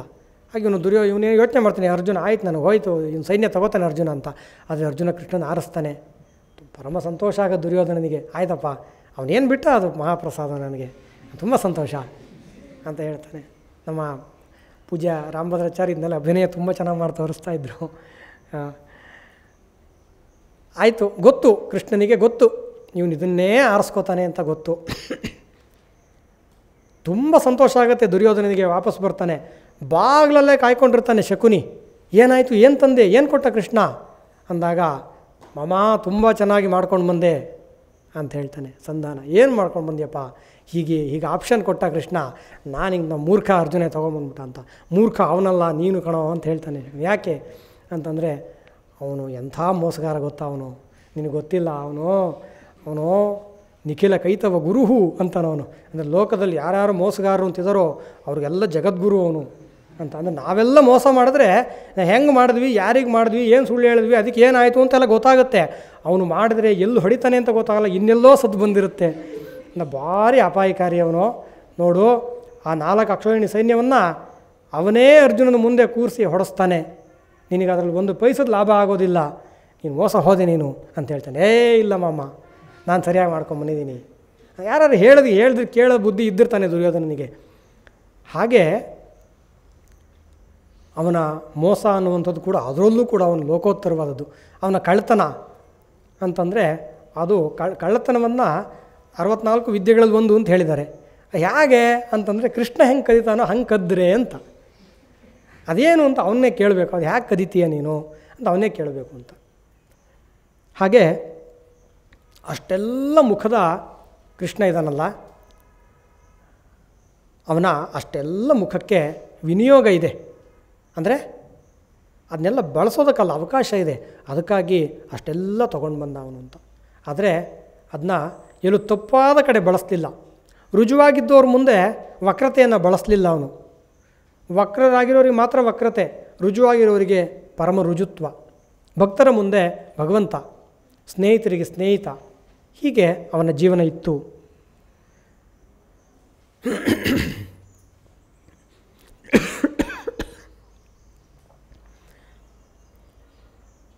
ಇಷ್ಟೆಲ್ಲ ಒಳಗಡೆ ತುಂಬಿಕೊಂಡಿದ್ರು, ಇಷ್ಟೆಲ್ಲ ಸರಕು ಒಳಗಡೆ ತುಂಬಿಕೊಂಡಿದ್ದರೂ ಕೂಡ ಹೊರಗಡೆ ಏನನ್ನೂ ತೋರಿಸದೆ ಇದ್ದಂತಹ ಮಹಾಗಾಂಭೀರ್ಯವಂತ ಶ್ರೀಕೃಷ್ಣ. ಅವನು ಸ್ಥಿತಪ್ರಜ್ಞ. ನಿಜವಾಗ್ಲೂ ಅವನು ಭಗವದ್ಗೀತೆಯಲ್ಲಿ ಹೇಳ್ತಾನೆ ಕೃಷ್ಣಕ್ಕೆ. ಅರ್ಜುನ ಕೇಳ್ತಾನೆ, ಸ್ಥಿತಪ್ರಜ್ಞಸ್ಯ ಕಾ ಭಾಷಾ. ಸ್ಥಿತಪ್ರಜ್ಞ ಅನ್ನೋನು ಹೇಗಿರ್ತಾನೆ, ಅವನು ಹೇಗೆ ಕೂತ್ಕೋತಾನೆ, ಹೇಗೆ ಓಡಾಡ್ತಾನೆ, ಹೇಗೆ ಮಾತಾಡ್ತಾನೆ ಅಂದಾಗ ಅವನು ಅದನ್ನೆಲ್ಲ ವಿವರಿಸ್ತಾನೆ ಕೃಷ್ಣ. ತುಂಬ ಅದ್ಭುತವಾಗಿದೆ. ಅವನು ಅದನ್ನೆಲ್ಲ ಹೇಳಿದಾಗ ಅದನ್ನು ಒಂದೇ ಮಾತಲ್ಲಿ ಹೇಳ್ಬೋದಾಗಿತ್ತು, ನೋಡು ನನ್ನ ಹಾಗಿರ್ತಾನೆ ಅಂತ. ತನ್ನ ಕಡೆ ಕೈ ತೋರಿಸ್ಕೊಂಡ್ಬಿಟ್ಟಿದ್ರೆ ಅವನು ಆಗೋಗಿತ್ತು ಅಂತ. ಆದರೆ ಹಂಗೆ ಹೇಳಿದ್ರೆ ಅರ್ಥ ಮಾಡ್ಕೊಳಕ್ಕಾಗ್ತಾ ಇಲ್ವಲ್ಲ, ಹಾಗಿದ್ದಾಗ ಬಿಡಿಸಿ ಹೇಳಬೇಕಾಗುತ್ತೆ. ಹಾಗೆ ಅದನ್ನೆಲ್ಲ ಬಿಡಿಸಿ ಹೇಳ್ತಾನೆ. ಅವನು ಪರಮ ಗಾಂಭೀರ್ಯವಂತ. ಗಾಂಭೀರ್ಯ ಅನ್ನೋದಕ್ಕೆ ಅರ್ಥ ಏನು ಅಂತಂದರೆ ಆಳವಾದ ವ್ಯಕ್ತಿತ್ವ ಅಂತ. ಅಂದರೆ ಒಳಗಡೆ ಏನೇನೋ ಇದೆ, ಅದು ಏನೇನಿದೆ ಅಂತ ಅವರು ಎತ್ತಿ ತೋರಿಸಿದ್ರೆ ಗೊತ್ತಾಗಬೇಕು ಹೊರತು ಇಲ್ಲದೇ ಗೊತ್ತಾಗೋದಿಲ್ಲ ಅಂತ. ಅಂಥವ್ರನ್ನ ಗಾಂಭೀರ್ಯವಂತರು, ಗಾಂಭೀರ್ಯಶಾಲಿಗಳು ಅಂತ ಹೇಳ್ತಾರೆ. ಅಂಥವನು ಮತ್ತು ಮಹಾ ಸ್ಥಿತಪ್ರಜ್ಞ, ಸಮಚಿತ್ತದ ವ್ಯಕ್ತಿ ಮತ್ತು ಪರಮಶಾಂತಮೂರ್ತಿ. ಕೃಷ್ಣ ಪ್ರಕ್ಷುಬ್ಧನಾಗಿದ್ದು, ಕೃಷ್ಣ ಏನೇನೋ ಮಾಡಿದ್ದು, ಕೋಪದಲ್ಲಿ ಹಿಂಗೆ ಅಂದ್ಬಿಟ್ಟೆ ಐ ಆಮ್ ಸಾರಿ ಅಂತಂದಿದ್ದು ಒಂದು ಪ್ರಕರಣವೂ ರಾಮನಲ್ಲೂ ಇಲ್ಲ, ಕೃಷ್ಣನಲ್ಲೂ ಇಲ್ಲ ಅಂತ. ಒಂದೇ ಒಂದು ಪ್ರಕರಣವೂ ಇಲ್ಲ, ಏನೋ ಕೋಪದಲ್ಲಿ ಮಾತು ಅಂದ್ಬಿಟ್ಟೆ ನಾನು ಕ್ಷಮಿಸ್ಬಿಡಿ ಅನ್ನುವಂಥದ್ದಿಲ್ಲ ಅಂತ. ಕೋಪ, ಆ ಕ್ಷೋಭೆ ಅನ್ನುವಂಥದ್ದು ಅವ್ರ ಮೇಲೆ ಕೆಲಸನೇ ಮಾಡ್ತಾ ಇರಲಿಲ್ಲ ಅವನ ಮೇಲೆ ಅಂತ. ಅಂತಹ ಶಾಂತಮೂರ್ತಿ ಅವನು. ಚಂದ್ರವಂಶದಲ್ಲಿ ಬಂದಂಥವನು. ಶ್ರೀರಾಮಚಂದ್ರ ಸೂರ್ಯವಂಶದಲ್ಲಿ ಬಂದವನು. ಹಾಗಾಗಿ ಅವನ ಗುಣಗಳು ಒಂದಷ್ಟು ಬೇರೆ ಇದೆ. ಇವನು ಚಂದ್ರವಂಶದಲ್ಲಿ ಬಂದವನು. ಹಾಗಾಗಿ ಇವನಲ್ಲಿ ಇನ್ನೇನೋ ಒಂದಷ್ಟು ಗುಣಗಳಿದೆ. ಆ ಸೂರ್ಯ ಚಂದ್ರ ಅನ್ನೋದ್ರ ಮೇಲೆ ಜ್ಯೋತಿಷಾಸ್ತ್ರದಲ್ಲಿ ಮತ್ತು ಯೋಗಶಾಸ್ತ್ರದ ಅನ್ವಯ ಅದಕ್ಕೊಂದು ವಿವರಣೆ ಇದೆ ಸಿದ್ಧಾಂತದ ನೇರದಲ್ಲಿ. ತುಂಬ ಚೆನ್ನಾಗಿ ತುಂಬ ಅದ್ಭುತವಾಗಿರುವಂತಹ ಈ ರಾಮಕೃಷ್ಣಾದಿ ಅವತಾರಗಳನ್ನು ಅರ್ಥ ಮಾಡ್ಕೊಳ್ಳೋಕೆ ಬೇಕಾದಂತಹ ಒಂದು ಸಿದ್ಧಾಂತದ ಪಾಠ ಅದು. ಅದನ್ನು ಎಲ್ಲರೂ ಕೇಳಬೇಕಾದದ್ದು. ಆದರೆ ಇಲ್ಲಿ ಅದನ್ನು ನಾನು ತಗೊಳ್ಳದೆ ಮುಂದಿನ ವಿಷಯಕ್ಕೆ ಹೋಗ್ತಾಯಿದ್ದೀನಿ. ಒಟ್ಟು ಕೃಷ್ಣ ಅನ್ನುವನು ನಮ್ಮ ಭಾಷೆಯಲ್ಲಿ ಹೇಳಬೇಕು ಅಂದರೆ ವೆರಿ ಬ್ಯಾಲೆನ್ಸ್ಡ್ ಅಂತ, ಅವನೆಲ್ಲೋ ಅವನ ಹದ ತಪ್ಪುವಂಥವನಲ್ಲ ಅಂತ. ಅತಿಯಾದ ಉದ್ವೇಗ ಆಗಲಿ, ಅತಿಯಾದ ಉದ್ರೇಕ ಆಗಲಿ, ಅಳು, ಕೋಪ ಇವೆಲ್ಲ ಯಾವತ್ತೂ ಇಲ್ಲ ಅಂತ. ಅರ್ಜುನ ಎಷ್ಟು ದೊಡ್ಡ ಕ್ಷೋಭಕ್ಕೆ ಒಳಗಾಗಿ ಪರಿಸ್ಥಿತಿಯನ್ನು ಕಲಕಿಬಿಡ್ತಾನೆ. ಯುದ್ಧ ಶುರುವಾಗಬೇಕು, ಎಲ್ಲರೂ ಬಂದು ಸೇರಿದ್ದಾರೆ, ಎಲ್ಲರಿಗೂ ಪುತ್ರ ಬರೆದು ಕರೆಸ್ಕೊಂಡಿದ್ದಾರೆ, ಯುದ್ಧ ಶುರುವಾಗುತ್ತೆ ಬನ್ನಿ ಅಂತ. ಇನ್ನೇನು ಬಾಣ ಬಿಡಬೇಕು ಅನ್ನುವಾಗ ಇವನು ಇಲ್ಲ ಇಲ್ಲ ಇಲ್ಲ ಇಲ್ಲ ನಾನು ಯುದ್ಧ ಮಾಡಲ್ಲ ಅಂತ ಇವನು ಕೂತ್ಬಿಟ್ರೆ ಏನಾಗಬೇಕು ಪರಿಸ್ಥಿತಿ? ಹಾಂ, ಮದುವೆಗೆ ಎಲ್ಲರನ್ನೂ ಕರೆದು ಎಲ್ಲ ಮಾಡಿದ್ವಿ, ಏನೋ ಅಡುಗೆ ಭಟ್ರ ಕೇಳಿ ನಾವೇನೋ ಒಂಚೂರು ಮಾತಿನ ಚಕಮಕಿ ಆಯಿತು, ಅಡುಗೆ ಮಾಡಲ್ಲ ಹೋಗ್ರಿ ಸೋಟೆಸ್ಟ್ ಹೋಗ್ಬಿಟ್ರೆ ನಾವು ಏನು ಮಾಡ್ಬೇಕು ಅವಾಗ ಅಂತ ಹೋಗಿ ಕಾಲಿಡ್ಕೋಬೇಕಷ್ಟೇ, ಬೇರೆ ದಾರಿ ಇಲ್ಲ, ಇನ್ನೇನು ಮಾಡೋಕ್ಕಾಗಲ್ಲ. ಇಲ್ಲ ತಪ್ಪಾಯಿತು ನೀವು ಬನ್ನಿ ಅಂತ. ಕೃಷ್ಣನು ಹಾಗೆ ಮಾಡಬೇಕಾಗಿತ್ತು. ನಾನು ಅವತಾರ ಮಾಡಿರೋದೇ ಭೂಭಾರ ಹರಣಕ್ಕಾಗಿ, ಎಲ್ಲ ಗುಡಿಸಿ ಒಂದು ಕಡೆ ಗುಡ್ಡೆ ಹಾಕಿದ್ದೀನಿ, ಇವಾಗ ನೀನು ಎತ್ತಾಕಪ್ಪ ಅಂತಂದರೆ ನೀನು ಇಲ್ಲ ನನಗೆ ಇದೆಲ್ಲ ಕರುಣೆ ಹಾಗೆ ಹೀಗೆ ಅಂದ್ಬಿಟ್ರೆ ನಾನೇನು ಮಾಡಬೇಕು? ಹೋಗಲಿ ನಾನೇ ಹೊಡೆದಾಕೋಣ ಅಂದರೆ ನಾನು ಬಿಲ್ ಹಿಡಿಯಲ್ಲ ಅಂತ, ನಾನು ಶಸ್ತ್ರಧಾರಣೆ ಮಾಡಲ್ಲ ಅಂತ ನಾನು ಪ್ರತಿಜ್ಞೆ ಬೇರೆ ಮಾಡಿಬಿಟ್ಟಿದ್ದೀನಿ. ಏನು ಮಾಡಬೇಕು ಈಗ ಈ ಪರಿಸ್ಥಿತಿಯಲ್ಲಿ ನೀನು ಹಿಂಗೆ ಮಾಡಿಬಿಟ್ರೆ ಏನು ಮಾಡಬೇಕು ಕೃಷ್ಣ ಅರ್ಜುನ ಅಂತೇಳಿ ಇವ್ನು ಗೊಳೋ ಅಂತ ಹೇಳಬೇಕಾಗಿತ್ತು, ಇವ್ನು ಕೈಕಾಲು ಹಿಡ್ಕೋಬೇಕಾಗಿತ್ತು. ಇಂದ ಅಮ್ಮಯ್ಯ ಅಂತಿಂಗಣಪ್ಪ ನಿನ್ನ ಮಗನಾಗಿ ಹುಡ್ತೀನಿ ಯುದ್ಧ ಮಾಡು ಅಂತ ಹೇಳಬೇಕಾಗಿತ್ತು. ಇಲ್ಲ, ಅಂಥ ದೈನ್ಯವನ್ನು ಯಾವತ್ತೂ ತೋರಿಸ ಮಹಾಪುರುಷರ ಲಕ್ಷಣ ಇದೊಂದು. ಅವರು ಯಾವತ್ತೂ ದೈನ್ಯವನ್ನು ಅವರು ಅವಲಂಬಿಸೋದಿಲ್ಲ ಅಂತ. ಅವನು ನಯೋತ್ಸೀತಿ ಗೋವಿಂದ ಅಂತ ನಾನು ಯುದ್ಧ ಮಾಡೋದಿಲ್ಲ ಕೃಷ್ಣ ಅಂಥೇಳಿ ಗಾಂಡೀವ ಧನುಸನ್ನು ಕೆಳಗಿಡ್ತಾನೆ, ಅಕ್ಷತುಣೀರವನ್ನು ಕೆಳಗಿಡ್ತಾನೆ, ಸುಮ್ಮನೆ ಕೂತ್ಕೊಂಡ್ಬಿಡ್ತಾನೆ ಅರ್ಜುನ. ಏನು ಮಾಡಬೇಕು ಅವಾಗ? ಅವರು ಬಾಣ ಬಿಟ್ಟು ಕೊಂದಾಕ್ಲಿ ನನ್ನನ್ನು ಅಂತ. ಆವಾಗ ಕೃಷ್ಣ ತಮುವಾಚ ಹೃಷಿಕೇಶ ಪ್ರಹಸನ್ನಿವ ಭಾರತ ಅಂತ ಹೇಳ್ತಾರೆ ವ್ಯಾಸರು. ಅವನು ನೋಡಿ ನಗ್ತಾ ಇದ್ದಾನೆಯೋ ಅನ್ನುವಂತೆ ಮಾತಾಡ್ದ ಅಂತ. ಸ್ಪಷ್ಟ ನಕ್ಕ ಅಂತನಲ್ಲ, ನಕ್ಕರಕ್ಕೆ ಅವನು ಬೇಜಾರಾಗೋದು ಅರ್ಜುನಿಗೆ. ನಾನು ಹೀಗೆ ಕೂದಿ ನಿನ್ನ ನಗು ಬರುತ್ತೆ ನಿನಗೆ, ನಾನು ಹೋಗ್ತೀನಿ ಮನೆಗೆ ಅಂತ ಎದ್ದು ಅಲ್ಲಿಂದ ಹೊರಟ್ಬಿಟ್ರೆ ಏನು ಮಾಡಬೇಕು? ಹೀಗೆ ನಗುತ್ತಿರುವನೋ ಎಂಬಂತೆ ಅಂತ. ಕೃಷ್ಣ ಯಾವತ್ತೂ ಪರಿಸ್ಥಿತಿಗೆ ಸಿಕ್ಕಾಕೊಳ್ಳಿಲ್ಲ. ಪರಿಸ್ಥಿತಿಯನ್ನು ಅವನಿಗೆ ಬೇಕಾದಂಗೆ ಸಿಕ್ಕಾಕ್ಸ್ಕೊಳ್ತಾ ಇದ್ದ ಬಿಟ್ಟರೆ ಅವನು ಯಾವ ಪರಿಸ್ಥಿತಿಗೆ ಸಿಕ್ಕಾಕ್ಕೊಂಡವನಲ್ಲ. ಅಂತಹ ಮಹಾ ಬುದ್ಧಿಶಾಲಿ ಅವನು ಕೃಷ್ಣ. ಎಷ್ಟು ಸಮಚಿತ್ತದವನು ಅಂತಂದರೆ ಕೋಪ ಅವನ ಕಂಟ್ರೋಲ್ನಲ್ಲಿತ್ತು. ರಾಮನಿಗೂ ಇದನ್ನೇ ಹೇಳ್ತಾರೆ. ರಾಮ ಕೂಡ ಕೋಪಕ್ಕೆ ವಶನಾದವನಲ್ಲ, ಆದರೆ ಯುದ್ಧ ಮಾಡಬೇಕಾದ್ರೂ ಕೋಪ ಬೇಕಲ್ಲ. ಆವಾಗ ಕೋಪವನ್ನು ತರಿಸ್ಕೊಳ್ತಾ ಇದ್ದ ಅಂತ, ಕೋಪವನ್ನು ಆವಾಹನೆ ಮಾಡ್ಕೊಳ್ತಾ ಇದ್ದ ಅಂತ. ಕ್ರೋಧಂ ಆಹಾರಯ ತೀವ್ರಂ ಅಂತ ಶ್ರೀರಾಮಚಂದ್ರನ ಬಗ್ಗೆ ಹೇಳ್ತಾರೆ. ಅಲ್ಲಿ ಜನಸ್ಥಾನದಲ್ಲಿ ಯುದ್ಧ ಮಾಡಿ 14,000 ಜನ ರಾಕ್ಷಸರು ಬಂದಾಗ ಇವನು ಒಬ್ಬನೇ ಇದ್ದಾನೆ. ಆವಾಗ ಸುಮ್ಮನೆ ಆರಾಮಾಗಿ ಶಾಂತಚಿತ್ತವನ್ನು ಇಟ್ಕೊಂಡ್ರೆ ಆಗಲ್ವಲ್ಲ, ಆವಾಗ ಕೋಪವನ್ನು ಬರೆಸ್ಕೊಂಡ ಅಂತ. ಹಾಗೆ ಕೃಷ್ಣನು ಅಂಥ ಸಂದರ್ಭಕ್ಕೆ ತಕ್ಕಂತೆ ಅವನ ಕೋಪವನ್ನು ಬರೆಸ್ಕೊಂಡಿದ್ದು ಅನ್ನೋ ವಿಷಯ ಬೇರೆ. ಆದರೆ ಕೋಪ ಅವನ ಮೇಲೆ ಕೆಲಸ ಮಾಡೋದಕ್ಕೆ ಅವನು ಬಿಟ್ಕೊಟ್ಟವನಲ್ಲ ಅಂತ. ಹಾಗೆ ಕೋಪವನ್ನು ತೋರಿಸ್ಕೋಬೇಕು ಅನ್ನೋ ಸಂದರ್ಭದ ಇತ್ತು. ನಾನು ಈಗ ಹೇಳಿದಾಗೆ ಅದನ್ನು ಲೀಲಾ ಮಾತ್ರದಿಂದ ತೋರಿಸ್ಕೊಂಡಿದ್ದು ಉಂಟು. ಉದಾಹರಣೆಗೆ ಭೀಷ್ಮವಧೆಯ ಪ್ರಸಂಗದಲ್ಲಿ ಎಷ್ಟು ಹೇಳಿದ್ರೂ ಅರ್ಜುನ ಬಾಣ ಬಿಡ್ತಾ ಇಲ್ಲ ಅಂತ, ತುಂಬ ಮೃದುವಾಗಿ ಬಾಣ ಬಿಡ್ತಾ ಇದ್ದಾನೆ ಅರ್ಜುನ. ನಾಗೇನು ಮಾಡಬೇಕು? ಆ ಕಡೆ ಭೀಷ್ಮರು ರೌದ್ರಾವತಾರ ತೋರಿಸ್ತಾ ಇದ್ದಾರೆ, ಇವನು ಮೆತ್ತಗೆ ಅವರಿಗೆ ಏಟಾಗುತ್ತೆ ಅನ್ನೋ ಥರ ಬಾಣ ಬಿಡ್ತಾ ಇದ್ದಾನೆ. ಅವಾಗ ಏನು ಮಾಡಬೇಕು ಅವಾಗ ಅಂತ ಇನ್ನಿಲ್ದ ಹಾಗೆ ಹೇಳ್ದ. ಇಲ್ಲ, ಇವಾಗ ಈ ಸಂದರ್ಭ ಬಂದಿದೆ, ಭೀಷ್ಮರ ಅವತಾರ ಸಮಾಪ್ತಿ ಆಗಬೇಕು, ಇಲ್ಲಿ ಮುಗಿಲಿಲ್ಲ ಅಂತಂದರೆ ಮುಂದಕ್ಕೆ ಕಷ್ಟ ಇದೆ. ಎಷ್ಟು ಹೇಳಿದ್ರು ಅರ್ಜುನ ಅರ್ಥ ಮಾಡ್ಕೋತಾ ಇಲ್ಲ. ಅವಾಗ ಏನು ಮಾಡಬೇಕು? ಆವಾಗ ಸಿಕ್ಕಾಪಟ್ಟೆ ಕೋಪ ಬಂದವನಾಗೆ ರಥದ ಮೂಕಿ ಮೇಲೆ ಎದ್ದು ನಿಂತ್ಕೊಳ್ತಾನೆ, ಸುದರ್ಶನ ಚಕ್ರವನ್ನು ಸ್ಮರಣೆ ಮಾಡ್ಕೊಂಡ್ಬಿಡ್ತಾನೆ, ಕೆಳಕ್ಕೆ ಧುಮುಕಿ ಸೀದಾ ಧಾವಿಸಿ ಹೋಗೋಕ್ಕೆ ಶುರು ಮಾಡ್ತಾನೆ ಭೀಷ್ಮರ ಕಡೆಗೆ ಅಂತ. ಆವಾಗ ಅರ್ಜುನ ಅವನ ಹಿಂದೆ ಓಡು ಬಂದು ಗಟ್ಟಿಯಾಗಿ ಅವನು ತೊಡೆ ಹಿಡ್ಕೋತಾನಂತೆ. ಆದರೆ ಎಷ್ಟಿತ್ತು ಕೃಷ್ಣನ ಧಾವಂತ ಮತ್ತು ಕೋಪ ಅಂತಂದರೆ ಹಾಗೆ ಅರ್ಜುನನ ಎಳ್ಕೊಂಡು ಹೋಗ್ತಾನಂತೆ ಕೃಷ್ಣ. ಬೇಡ ಬೇಡ ಬೇಡ, ಇಲ್ಲ ಯುದ್ಧ ಮಾಡ್ತೀನಿ, ಸತ್ಯದ ಮೇಲೆ ಆಣೆ ಇಟ್ಟು ಹೇಳ್ತಾ ಇದ್ದೀನಿ, ನಾನು ಯುದ್ಧ ಮಾಡ್ತೀನಿ, ಬಾ ಭೀಷ್ಮರನ್ನು ನಾನು ಮಲಗಿಸ್ತೀನಿ ಬಾ ಅಂತ ಹೇಳಿ ಹಾಗೆ ಎಳ್ಕೊಂಡು 7ನೇ ಹೆಜ್ಜೆಗೆ ನಿಂತ್ಕೊಂಡ ಅಂತ ಲೆಕ್ಕನೂ ಹೇಳ್ತಾರೆ ವ್ಯಾಸರು. ಯಾಕೆಂದರೆ ಅಷ್ಟು ಸೀರಿಯಸ್ನೆಸ್ ಬರಬೇಕಾಗಿದೆ ಇವನಿಗಿಲ್ಲಿ ಅಂತ. ಇಲ್ಲದೇ ಬರೋದಿಲ್ಲ ಅಂತ. ಇದು ಅಲ್ಲಿಗೆ ಬೇಕಾದಂತೆ ಆ ಪಾತ್ರಗಳನ್ನ ಸಿದ್ಧ ಮಾಡೋದಕ್ಕೆ ಬೇಕಾದಂತಹ ಕೋಪ ಅಂತ, ಕೃಷ್ಣನಿಗೆ ಬಂದಿದ್ದ ಕೋಪ ಅಂತಲ್ಲ. ಆದರೆ ಕೃಷ್ಣನ ಸಮಚಿತ್ತತೆ ಎಷ್ಟು ಅಂತ ನೋಡೋದಾದರೆ, ಕೃಷ್ಣ ಯಾರಿಗೂ ಶಾಪ ಕೊಡಲಿಲ್ಲ. ಒಂದು ಎಕ್ಸೆಪ್ಷನ್ ಕೇಸ್ ಇದೆ. ಉಳಿದಂತೆ ಅವನು ಯಾರಿಗೂ ಶಾಪ ಕೊಡಲಿಲ್ಲ. ದುರ್ವಾಸರವನಿಗೆ ಶಾಪ ಕೊಡ್ತಾರೆ, ಸ್ವೀಕರಿಸ್ತಾನೆ ಕೃಷ್ಣ. ಗಾಂಧಾರಿ ಶಾಪ ಕೊಡ್ತಾಳೆ, ಬಗೆ ಬಗೆಯಾಗಿ ಹೇಳ್ತಾನೆ ಕೃಷ್ಣ. ಎಷ್ಟೆಷ್ಟು ಪ್ರಯತ್ನ ಮಾಡಿದೆ ಯುದ್ಧ ನಿಲ್ಲಿಸೋಕೆ, ನಾನು ಯುದ್ಧ ನಿಲ್ಲಿಸಲಿಲ್ಲ. ದುರ್ಯೋಧನ ಅದಕ್ಕೆ ಅವಕಾಶ ಕೊಡಲಿಲ್ಲ. ಅವಕಾಶ ಕೊಡದಿದ್ದವ್ರು ಇದೇ ಗಂಡ ಹೆಂಡತಿ ಧೃತರಾಷ್ಟ್ರ ಮತ್ತು ಗಾಂಧಾರಿ. ಆದರೂ ಕೊನೆಗೆ ಎಲ್ಲ ಸಾಮಾನ್ಯರು ಮಾಡ್ತಾರಲ್ಲ, ಕೆಲಸ ಕೆಟ್ಟಕೊಳ್ಳಿ ಯಾರೋ ಒಬ್ಬರ ಮೇಲೆ ರೇಗಾಡೋದು, ಹಾಗೆ ಕೃಷ್ಣನ ಮೇಲೆ ಶಾಪ ಕೊಟ್ಬಿಡ್ತಾಳೆ, ಕೃಷ್ಣನಿಗೆ ಶಾಪ ಕೊಟ್ಬಿಡ್ತಾಳೆ ಗಾಂಧಾರಿ ಅಂತ. ಆಗಲೂ ಕೃಷ್ಣ ಅದನ್ನ ಸ್ವೀಕರಿಸ್ತಾನೆ ಹೊರತು, ಇದು ನೀನು ಮಾಡಿದ ತಪ್ಪು ಅಲ್ಲ, ನಿನ್ನ ಮಗ ಮಾಡಿದ ತಪ್ಪು ನನಗೆ ಯಾಕೆ ಶಾಪ ಕೊಡ್ತೀಯ ಅಂತ ಕೃಷ್ಣ ಕೇಳಬೇಕಾಗಿತ್ತು. ಕೇಳೋದಿಲ್ಲ, ಅವನು ಅದನ್ನು ಸ್ವೀಕರಿಸ್ತಾನೆ ಕೃಷ್ಣ. ಆದರೆ ಅಶ್ವತ್ಥಾಮನಿಗೆ ಮಾತ್ರ ಒಂದು ಘೋರವಾದ ಶಾಪವನ್ನು ಕೊಡ್ತಾನೆ.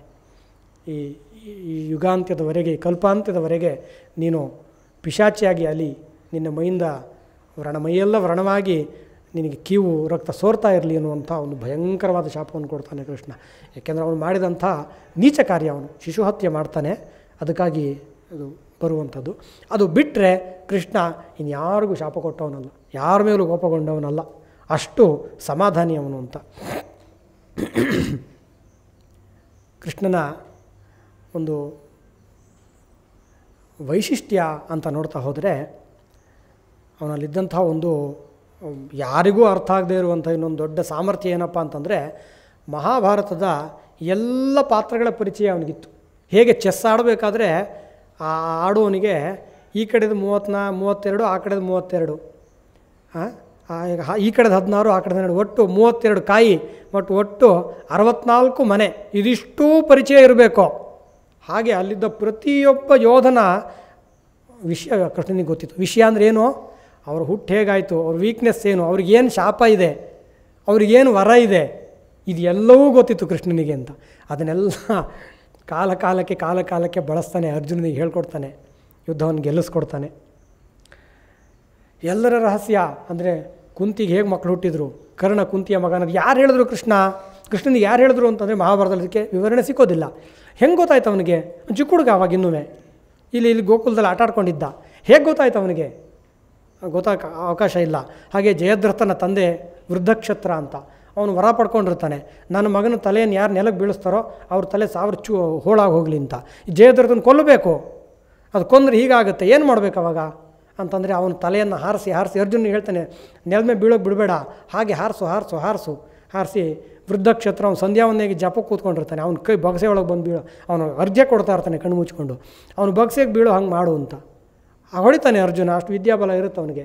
ಅವನು ಹಿಂಗೆ ಅರ್ಘ್ಯ ಕೊಡೋ ಸಮಯ ಕರೆಕ್ಟಾಗಿ ಮಗನ ತಲೆ ಬಿದ್ದುಬಿಡ್ತು, ಹಿಂಗಂತಾನೆ ಅವನು ಗಾಬರಿಯಿಂದ, ತಲೆ 1000 ಚೂರಾಗಿ ಹೋಗುತ್ತೆ. ಅವನೇ ಪಡ್ಕೊಂಡು ಬರ. ಇದು ಯಾರು ಹೇಳಿದರು ಕೃಷ್ಣನಿಗೆ ಗೊತ್ತಿಲ್ಲ. ಹಾಗೆ ಯುದ್ಧದಲ್ಲಿ ಭಗದತ್ತ ಅಂತ ಒಬ್ಬ ಇರ್ತಾನೆ ಕೌರವನ ಕಡೆ. ಅವನು ಅದು ಏನು ಸಾಮರ್ಥ್ಯಶಾಲಿ ಅಂದರೆ, ಅವನು ಅತಿವೃದ್ಧ ಅವನು ಅಂತ. ಆದರೆ ಮಹಾಪರಾಕ್ರಮಶಾಲಿ, ಅಸ್ತ್ರಶಸ್ತ್ರಗಳ ಬಲ ಇರುತ್ತೆ, ಯುದ್ಧ ಮಾಡ್ತಾ ಇರ್ತಾನೆ. ಅವನನ್ನು ಸೋಲಿಸೋಕೆ ಆಗೋದಿಲ್ಲ ಅಂತ, ಅವನನ್ನು ಸೋಲಿಸೋಕೆ ಸಾಧ್ಯ ಇಲ್ಲ ಅಂತ. ಕೊನೆಗೇನೇನೋ ಮಾಡಿ ಅವನ ಸಾವಿನ ಕ್ಷಣ ಬಂದಾಗ ಅರ್ಜುನನಿಗೆ ಹೇಳ್ತಾನೆ, ನೋಡು ಇನ್ನೆಲ್ಲಿಗೂ ಬಾಣ ಪ್ರಯೋಗ ಮಾಡಬೇಡ, ಅವಕಾಶ ನೋಡಿಕೊಂಡು ಅವನ 2 ಹುಬ್ಬಿನ ಮಧ್ಯಕ್ಕೆ ಸರಿಯಾಗಿ ಒಂದು ಬಾಣ ಪ್ರಯೋಗ ಮಾಡೋ ಮೊದಲು ಅಂತ ಹೇಳ್ತಾನೆ. ಅರ್ಜುನ ಅದನ್ನು ಅವಕಾಶ ಕಾದು ಅವನ 2 ಹುಬ್ಬಿನ ಮಧ್ಯಕ್ಕೆ ಒಂದು ಬಾಣ ಪ್ರಯೋಗ ಮಾಡ್ತಾನೆ. ಮುಂದಿನ ಕ್ಷಣದಲ್ಲಿ ಅವನ ಎದೆಗೆ ಬಾಣ ಬಿಡು ಅಂತ ಹೇಳ್ತಾನೆ ಕೃಷ್ಣ. ಏನು ಅಂತಂದರೆ, ಸೀಕ್ರೆಟ್ ಏನು ಅಂತಂದರೆ, ಅವನು ಎಷ್ಟು ವೃದ್ಧ ಅಂತಂದರೆ, ಅವನ ಹುಬ್ಬು ಹೀಗೆ ಜೋತು ಬೀಳ್ತಾ ಇರುತ್ತೆ, ಜೋತು ಬಿದ್ದು ಕಣ್ಣು ಮುಚ್ಚಿ ಹೋಗ್ತಾ ಇರುತ್ತೆ ಅವನಿಗೆ. ಅವನು ಅದು ಯಾರಿಗೂ ಗೊತ್ತಾಗದೇ ಇರೋ ಒಂದು ಬಿಳಿ ಬಟ್ಟೆ ಕಟ್ಕೊಂಡಿರ್ತಾನೆ. ಅದು ಯಾರಿಗೂ ಗೊತ್ತಿರೋದಿಲ್ಲ ಆ ವಿಷಯ, ಅದು ಕೃಷ್ಣನಿಗೆ ಗೊತ್ತಿರುತ್ತೆ. ಮತ್ತೀಗ ಬಾಣ ಬಿಟ್ಕೊಳ್ಳಿ, ಆ ಬಟ್ಟೆ ಕತ್ತರಿಸೋಗುತ್ತೆ, ಹುಬ್ಬು ಕೆಳಗೆ ಜಾರುತ್ತೆ. ಅಷ್ಟೊತ್ತಿಗೆ ಅರ್ಜುನ ಬಾಣ ಬಂದು ಎದೆಗೆ ಬೀಳುತ್ತೆ, ಅವ್ನಿಗೆ ಬಾಣ ಕಾಣಿಸೋದಿಲ್ಲ. ಇದು ಮೋಸ ಅಲ್ವೇ ಅಂತಂದರೆ ಏನು ಮಾಡಬೇಕು, ಮತ್ತು ಇನ್ನೇನು ಮಾಡೋದು? ಅವನ ಜೊತೆ ಹೊಡೆದಾಡ್ಕೊಂಡು ಕೂತಿದ್ರೆ 18 ದಿವಸ ಮುಗಿಸ್ಬೇಕು, ಶೋ ಮುಗಿಸ್ಬೇಕು, ಏನು ಮಾಡೋದು? ಹೀಗೆ ಒಟ್ಟು ಎಲ್ಲ ರಹಸ್ಯಗಳು ಕೃಷ್ಣನಿಗೆ ಗೊತ್ತು. ಅದನ್ನು ಮತ್ತು ಯಾರಿಗೂ ಹಿಂಗೆ ಗೊತ್ತು ಅಂತ ಹೇಳ್ಕೊಳ್ಳಲ್ಲ ಅವನು.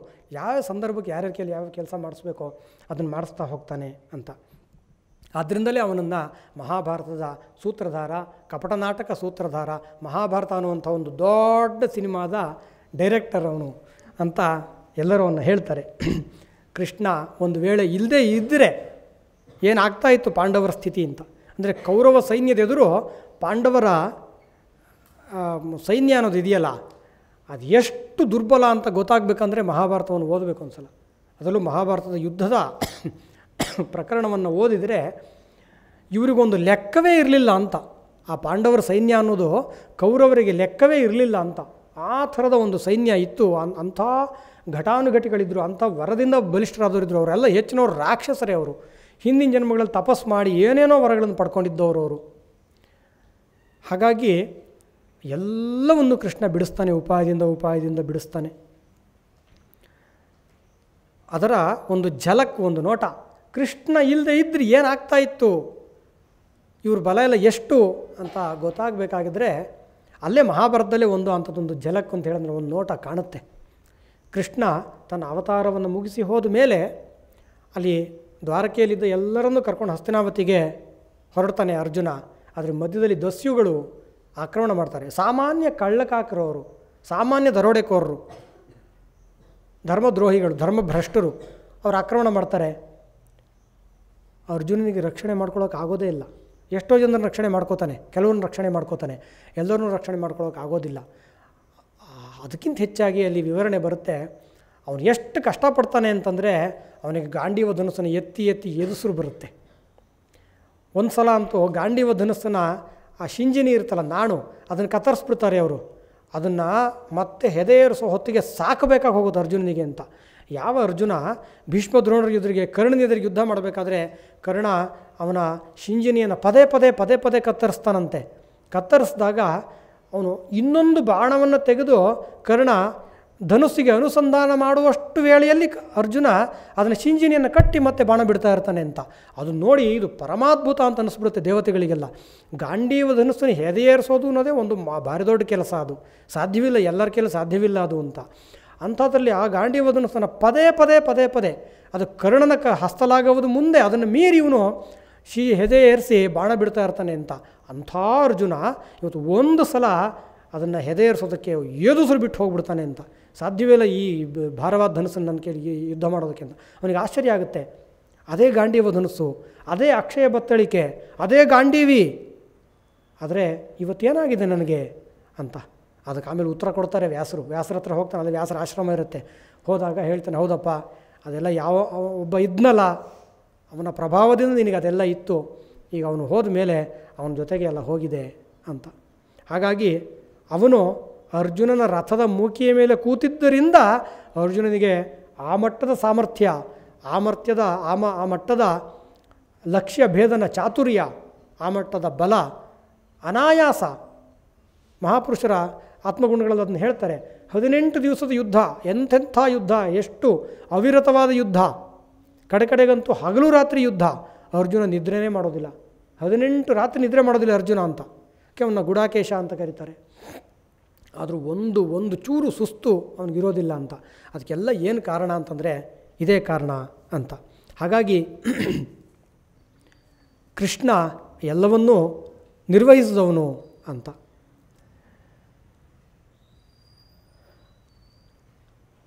ಕೃಷ್ಣ ಏನು, ಅವನ ಸಂಕಲ್ಪ ಅನ್ನುವಂಥದ್ದು ಎಂಥದ್ದು ಅನ್ನೋದು ಗೊತ್ತಾಗಬೇಕಾದ್ರೆ, ಅಂದರೆ ಎಲ್ಲ ನಡ್ಕೊಂಡು ಹೋಗ್ತಾ ಇದೆ, ಮೇಲ್ನೋಟಕ್ಕೆ ಹೀಗೆ ಹೋಗ್ತಾ ಇದೆ. ಧರ್ಮರಾಯ ಹೀಗಂದ, ಕರ್ಣ ಹೀಗಂದ, ಭೀಷ್ಮರು ಹೀಗಂದರು, ಅದಕ್ಕೆ ಹೀಗಾಯಿತು ಅಂತ ಮೇಲೇ ಕಂಡರೂ ನಮಗೆ ಗುಪ್ತಗಾಮಿಯಾಗಿ ಅಲ್ಲಿ ಕೃಷ್ಣ ಇದ್ದಾನೆ, ಕೃಷ್ಣನ ಸಂಕಲ್ಪ ಇದೆ, ಕೃಷ್ಣನ ದೂರದರ್ಶಿತ್ವ ಇದೆ. ಅದರಲ್ಲಿ ಯಾವುದಾದ್ರೂ ಒಂದು ಎಡವಟ್ಟಾದ್ರೂ ಕೆಲಸ ಏನು ಮುಗಿಯಲ್ಲ, ಅದು ನಡೆದೇ ನಡೆಯುತ್ತೆ. ಅರ್ಜುನನಿಗೆ ಒಂದು ಸ್ಪಷ್ಟವಾಗಿ ಹೇಳ್ತಾನೆ, ನಾನು ಯುದ್ಧ ಮಾಡೋಲ್ಲ ಅಂತಂದರೆ ಅವ್ನು ನಗ್ತಾನೆ ಅಂತ ಹೇಳಿದ್ನಲ್ಲ, ನಕ್ಕು ಎಲ್ಲವನ್ನೂ ನಿಧಾನವಾಗಿ ವಿವರಿಸ್ತಾನೆ. ಗೀತೆಯ ಕೊನೆಯಲ್ಲಿ ಹೇಳ್ತಾನೆ ಏನಂತ ಅಂತಂದರೆ, ನೀನು ಅಹಂಕಾರದಿಂದಲೋ ಭಯದಿಂದಲೋ ಅಥವಾ ಯಾವುದರಿಂದಲೋ ನಿನ್ನ ಬುದ್ಧಿ ವಿಕಾರದಿಂದ ನಾನು ಯುದ್ಧ ಮಾಡೋದಿಲ್ಲ ಅಂತ ಹೇಳಿದ್ರೂ ಕೂಡ ನೀನು ಯುದ್ಧ ಮಾಡಿಯೇ ಮಾಡ್ತೀಯ. ಯಾಕೆಂದರೆ ನಿನ್ನ ಪ್ರಕೃತಿ, ನಿನ್ನ ಕರ್ಮ ನಿನ್ನ ಕೈಲಿ ಈ ಕೆಲಸವನ್ನು ಮಾಡಿಸುತ್ತೆ ಅಂತ ಹೇಳ್ತಾನೆ. ಅದು ಮಾತಾಡ್ತಾ ಕೃಷ್ಣನಿಗೆ ಬಂದ ಕನ್ಕ್ಲೂಷನ್ ಅಲ್ಲ, ಮೊದಲೇ ಆ ಕನ್ಕ್ಲೂಷನ್ ಇತ್ತು. ಕೃಷ್ಣನಿಗೆ ಗೊತ್ತಿತ್ತು ಇದು ಅಂತ. ಯಾಕೆ ಲೋಕದ ಪ್ರಕೃತಿಯ ವಿಜ್ಞಾನ ಎಲ್ಲ ತುಂಬ ಚೆನ್ನಾಗಿ ಗೊತ್ತಿತ್ತು. ಅದು ಗೊತ್ತಿದ್ದರಿಂದಲೇ ಈ ಹೆಜ್ಜೆ ಇಟ್ಕೊಂಡು ಹೋದ್ರೆ ಇದು ಎಲ್ಲಿವರೆಗೂ ಹೋಗುತ್ತೆ ಅನ್ನೋದು ತುಂಬ ಚೆನ್ನಾಗಿ ಗೊತ್ತು ಕೃಷ್ಣನಿಗೆ. ಆದ್ದರಿಂದ ಅವನಿಗೆ ವಿಶ್ವಾಸ ಇತ್ತು, ಇದು ಹೀಗೇ ನಡೆಯುತ್ತೆ ಅನ್ನುವಂಥದ್ದು. ಅದಕ್ಕಿನ್ನೊಂದು ತುಂಬ ಚೆನ್ನಾಗಿರುವಂಥ ಉದಾಹರಣೆ, ಯುದ್ಧದಲ್ಲಿ ಅರ್ಜುನ ಕೇಳ್ತಾನೆ, ಅರ್ಜುನನಿಗೂ ಕೃಷ್ಣನಿಗೂ ಅದೆಂಥ ಸ್ನೇಹ, ಅದೆಂಥ ಒಡನಾಟ ಅಂತಂದರೆ, ಅದು ಯಾವ ತಪಸ್ಸು ಮಾಡಿದ್ನೋ ಅರ್ಜುನ ಅಂದಾಗ ಒಂದು ತಪಸ್ಸು ಮಾಡಿದ್ದ.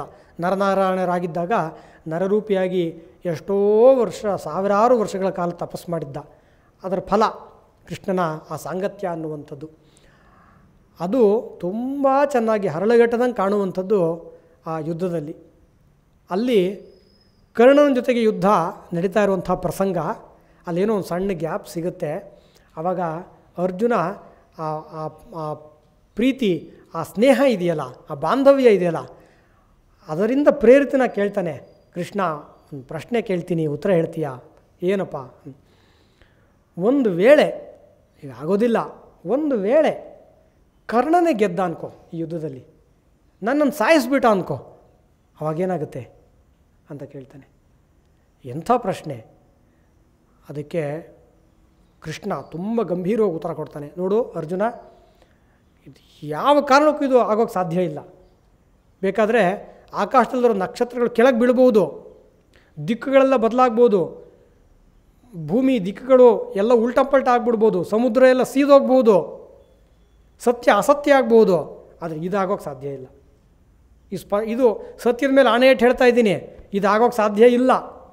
ಆದರೆ ಅಂತ ನೀನು ಕೇಳ್ತಾ ಇದೆಯಲ್ಲ, ಅದಕ್ಕೊಂದು ಉತ್ತರ ಕೊಡಬೇಕು. ಕೊಡ್ತೀನಿ ಕೇಳು. ಹಾಗೇನಾದರೂ ಆದರೆ ಒಂದು ವೇಳೆ, ಆವಾಗ ನಾನು ನನ್ನ ಪ್ರತಿಜ್ಞೆಯನ್ನೆಲ್ಲ ಪಕ್ಕಕ್ಕಿಟ್ಟು, ನಾನು ಶಸ್ತ್ರ ಹಿಡಿಯೋಲ್ಲ, ಯುದ್ಧ ಮಾಡೋಲ್ಲ ಅಂತೆಲ್ಲ ಪ್ರತಿಜ್ಞೆ ಮಾಡಿದ್ದೀನಲ್ಲ, ಇದನ್ನೆಲ್ಲ ಪಕ್ಕಕ್ಕಿಟ್ಟು ದಾರುಕನನ್ನು ಸಾರಥಿಯಾಗಿಟ್ಕೊಂಡು ನಾನು ನನ್ನ ಶಾರ್ಂಗ ಧನುಸ್ಸು, ನಂದಕ ಖಡ್ಗ ಅಂತೇನಿದೆ, ಸುದರ್ಶನ ಚಕ್ರ, ಇದನ್ನು ಹಿಡಿದು ನಾನು ಚತುರ್ಭುಜನಾಗಿ ಯುದ್ಧಕ್ಕೆ ನಿಂತ್ಕೋತೀನಿ, ಕೌರವ ಸೈನ್ಯವನ್ನು ಸಮಗ್ರವಾಗಿ ಸವರಿಬಿಡ್ತೀನಿ, ಧರ್ಮಕ್ಕೆ ಜಯವನ್ನು ತಂದುಕೊಡ್ತೀನಿ ನಾನು ಅಂತ ಸ್ಪಷ್ಟವಾಗಿ ಹೇಳ್ತಾನೆ. ಅಂದರೆ ಹಾಗಿದ್ರೆ ಪ್ರತಿಜ್ಞೆ ಮಾಡಿದ್ರು ನೀನು ಪ್ರತಿಜ್ಞೆ ಮುರಿಯೋಕ್ಕೆ ರೆಡಿಯಾಗಿದ್ದೆ ನೀನು, ಹಂಗಾರೆ ಅದೆಲ್ಲ ಸುಳ್ಳು ಅಂತಂದರೆ ಅದೇ ಕೃಷ್ಣನ ಒಂದು ವೈಶಿಷ್ಟ್ಯ. ಏನಪ್ಪ ಅಂತಂದರೆ, ಅಧರ್ಮದಿಂದನಾದರೂ ಸರಿ ಧರ್ಮ ಗೆಲ್ಲಬೇಕು. ಲೋಕದ ಕಣ್ಣಿಗೆ ಅದು ಅಸತ್ಯಾಂತರ ಕಂಡರೂ ಕೂಡ ಅಸತ್ಯದಿಂದಲಾದರೂ ಸರಿ ಸತ್ಯ ಗೆಲ್ಲಬೇಕು, ಸತ್ಯ ಉಳಿಬೇಕು, ಧರ್ಮ ಉಳಿಬೇಕು ಲೋಕದಲ್ಲಿ. ಅದನ್ನು ಶಾಸ್ತ್ರವೂ ಒಪ್ಪತ್ತೆ ಈ ಮಾತನ್ನು. ಅಸತ್ಯೇ ವರ್ತಮನಿ ಸ್ಥಿತ್ವ ತತಸ್ಸತ್ಯಂ ಸಮೀಹತೆ ಅಂತ. ಅಸತ್ಯ ಅಂತ ಅನ್ನೋದಕ್ಕೆ ವಿವರಣೆ ಇದೆ ಅಲ್ಲಿ. ಅದು ಅಸತ್ಯ ಅಲ್ಲ, ಅದು ಸತ್ಯದ ಹತ್ತಿರಕ್ಕೆ ಕರ್ಕೊಂಡು ಹೋಗ್ತಾ ಇದೆ.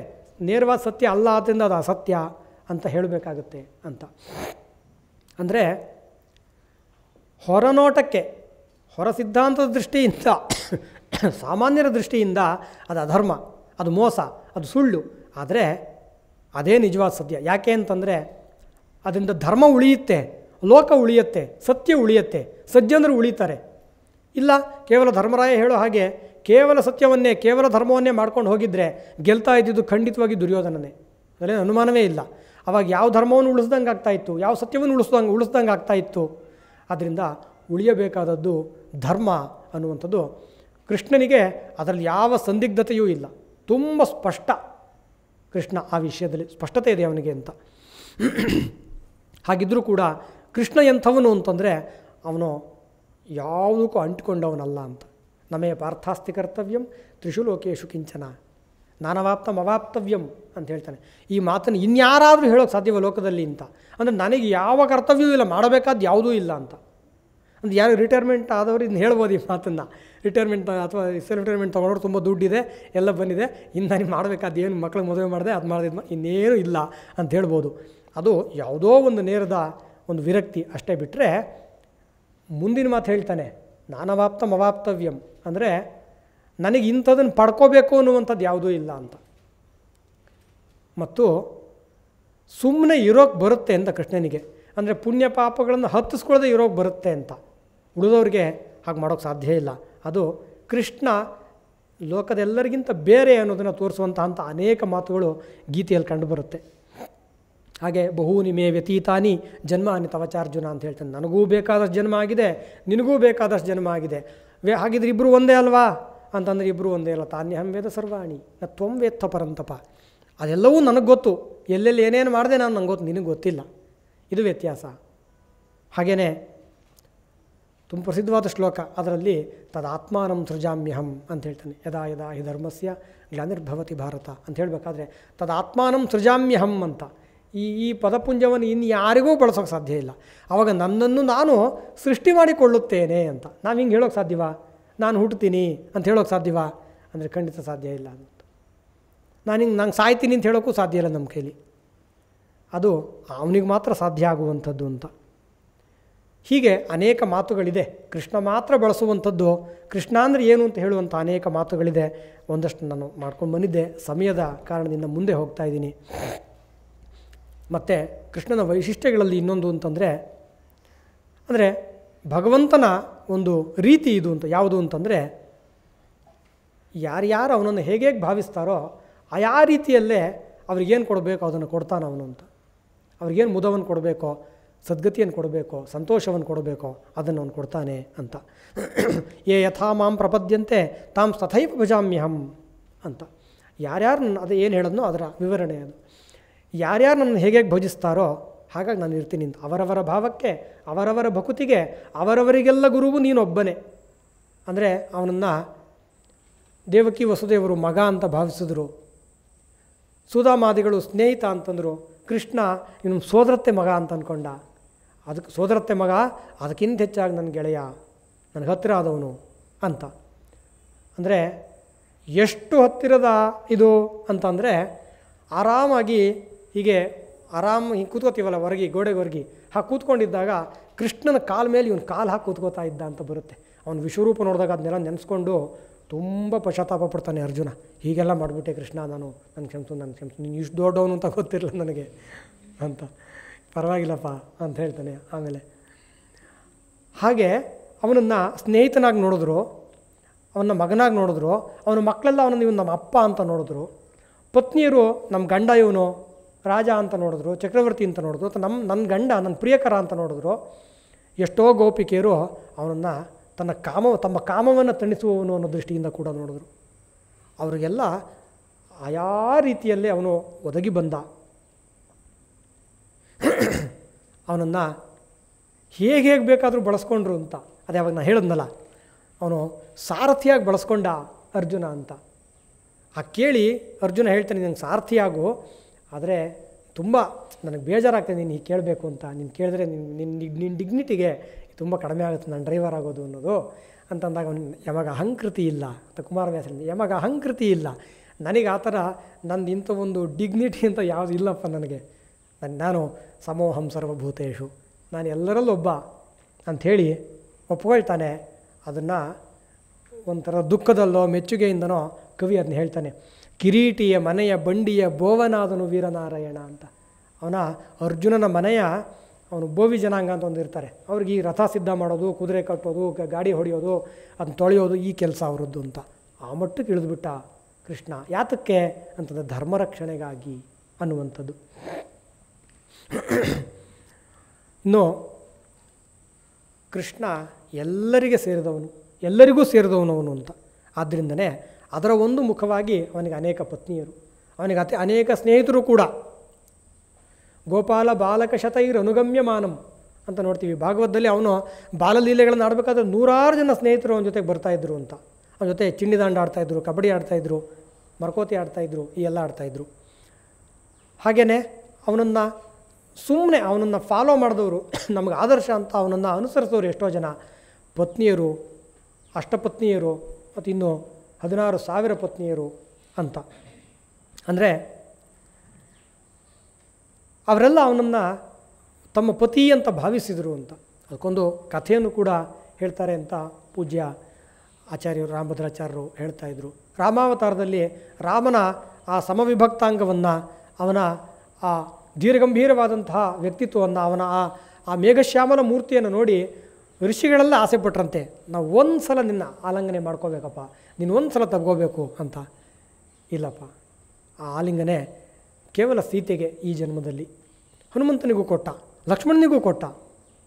ಆದರೆ ಅದೆಲ್ಲ ಬೇರೆ ಬೇರೆ ಸಂಕಲ್ಪದೊಂದಿಗೆ ಇತ್ತು ಅಂತ ತಿಳಿದವರು ಹೇಳ್ತಾರೆ. ಆದರೆ ನೀವೆಲ್ಲ ತಪಸ್ವಿಗಳು, ನಿಮ್ಮ ತಪಸ್ಸು ವ್ಯರ್ಥ ಆಗಬಾರ್ದು, ನಿಮಗೆಲ್ಲ ನನ್ನ ಆಲಿಂಗನೆ ಉಂಟು, ನಾನು ಮುಂದಿನ ಜನ್ಮದಲ್ಲಿ ಕೃಷ್ಣನಾಗಿ ಬಂದಾಗ ನೀವೆಲ್ಲ ಗೋಪಿಕಾ ಸ್ತ್ರೀಯರಾಗಿ ಬನ್ನಿ, ನನ್ನ ಭಕ್ತರಾಗಿ ಬನ್ನಿ, ಭಕ್ತೆಯರಾಗಿ ಬನ್ನಿ, ಆವಾಗ ಉಂಟು ಅಂತ ಹೇಳಿದ್ದ ಅಂತ. ಆದ್ದರಿಂದ ಕೃಷ್ಣಾವತಾರದಲ್ಲಿ ಎಲ್ಲರಿಗೂ ಅವರ ತಪಸ್ಸಿನ ಫಲವಾಗಿ ಅವನು ಆಲಿಂಗನವನ್ನು ಕೊಟ್ಟ ಅಂತ. ಮತ್ತು ಅದಷ್ಟೇ ಅಲ್ಲ, ಬೇರೆ ಬೇರೆ ಬೇರೆ ಬೇರೆ ರೀತಿಯಲ್ಲಿ ಅವನ ಮುಖವನ್ನು ನಾವು ನೋಡ್ತೇವೆ. ಅದರಲ್ಲಿ ಈ ಪತ್ನಿಯರಾಗಿ ಬಂದಿದ್ದು ಅಂತ ನೋಡಬೇಕಾದ್ರೆ, ಒಬ್ಬ ಗುರುವಿಗೆ ಎಷ್ಟು ಜನ ಬೇಕಾದರೂ ಶಿಷ್ಯಂದಿರಿರ್ಬೋದು. ಅವನು ಅನೇಕ ಶಿಷ್ಯರನ್ನು ಹೊಂದೋಕ್ಕೆ ಅವಕಾಶ ಇದೆ. ಯಾಕೆಂದರೆ ಅವರೆಲ್ಲ ಉದ್ಧಾರ ಮಾಡೋಕ್ಕೆ ಅವ್ರನ್ನೆಲ್ಲ ಎಷ್ಟು ಬೇಕಾದರೂ ಶಿಷ್ಯರನ್ನು ತಗೋಬೋದು. ಆದರೆ ಶಿಷ್ಯನಿಗೆ ಮಾತ್ರ ಒಬ್ಬನೇ ಗುರು. ನನ್ನಂಥ ಶಿಷ್ಯರು ನಿನಗೆ 100, ನಿನ್ನಂಥ ಗುರುವು ನನಗೆ ನೀನೊಬ್ಬನೇ. ಇದನ್ನು ಧ್ಯೇಯವಾಕ್ಯವಾಗಿ ಪ್ರತಿ ಶಿಷ್ಯ ಇಟ್ಕೋಬೇಕು.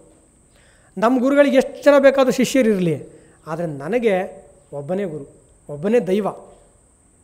ಅದರಿಂದ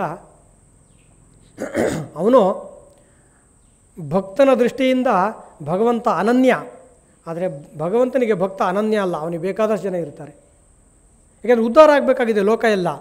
ಹಾಗಾಗಿ ಕೃಷ್ಣನನ್ನು ಪತಿಯಾಗಿ ಭಾವಿಸಿ ಬಂದವರು ಯಾರಿದ್ದಾರೋ ಅವರೆಲ್ಲರನ್ನ ಅವನು ಈ ದೃಷ್ಟಿಯಿಂದ ಸೇರಿಸ್ಕೊಂಡ, ಅವನ್ನೆಲ್ಲ ಉದ್ಧಾರ ಮಾಡದ ಅಂತ.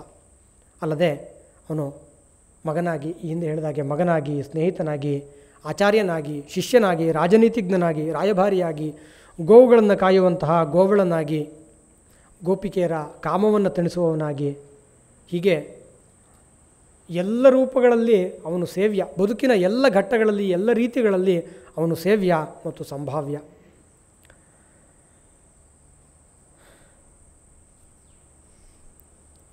ಕೊನೆಯಲ್ಲಿ ನಾವು ಹೇಗೆ ಕೃಷ್ಣನನ್ನು ಭಾವಿಸಬೇಕು ಅನ್ನೋದರೊಂದಿಗೆ ಉಪಸಂಹಾರವನ್ನು ನಾನು ಭಾವಿಸ್ತೇನೆ.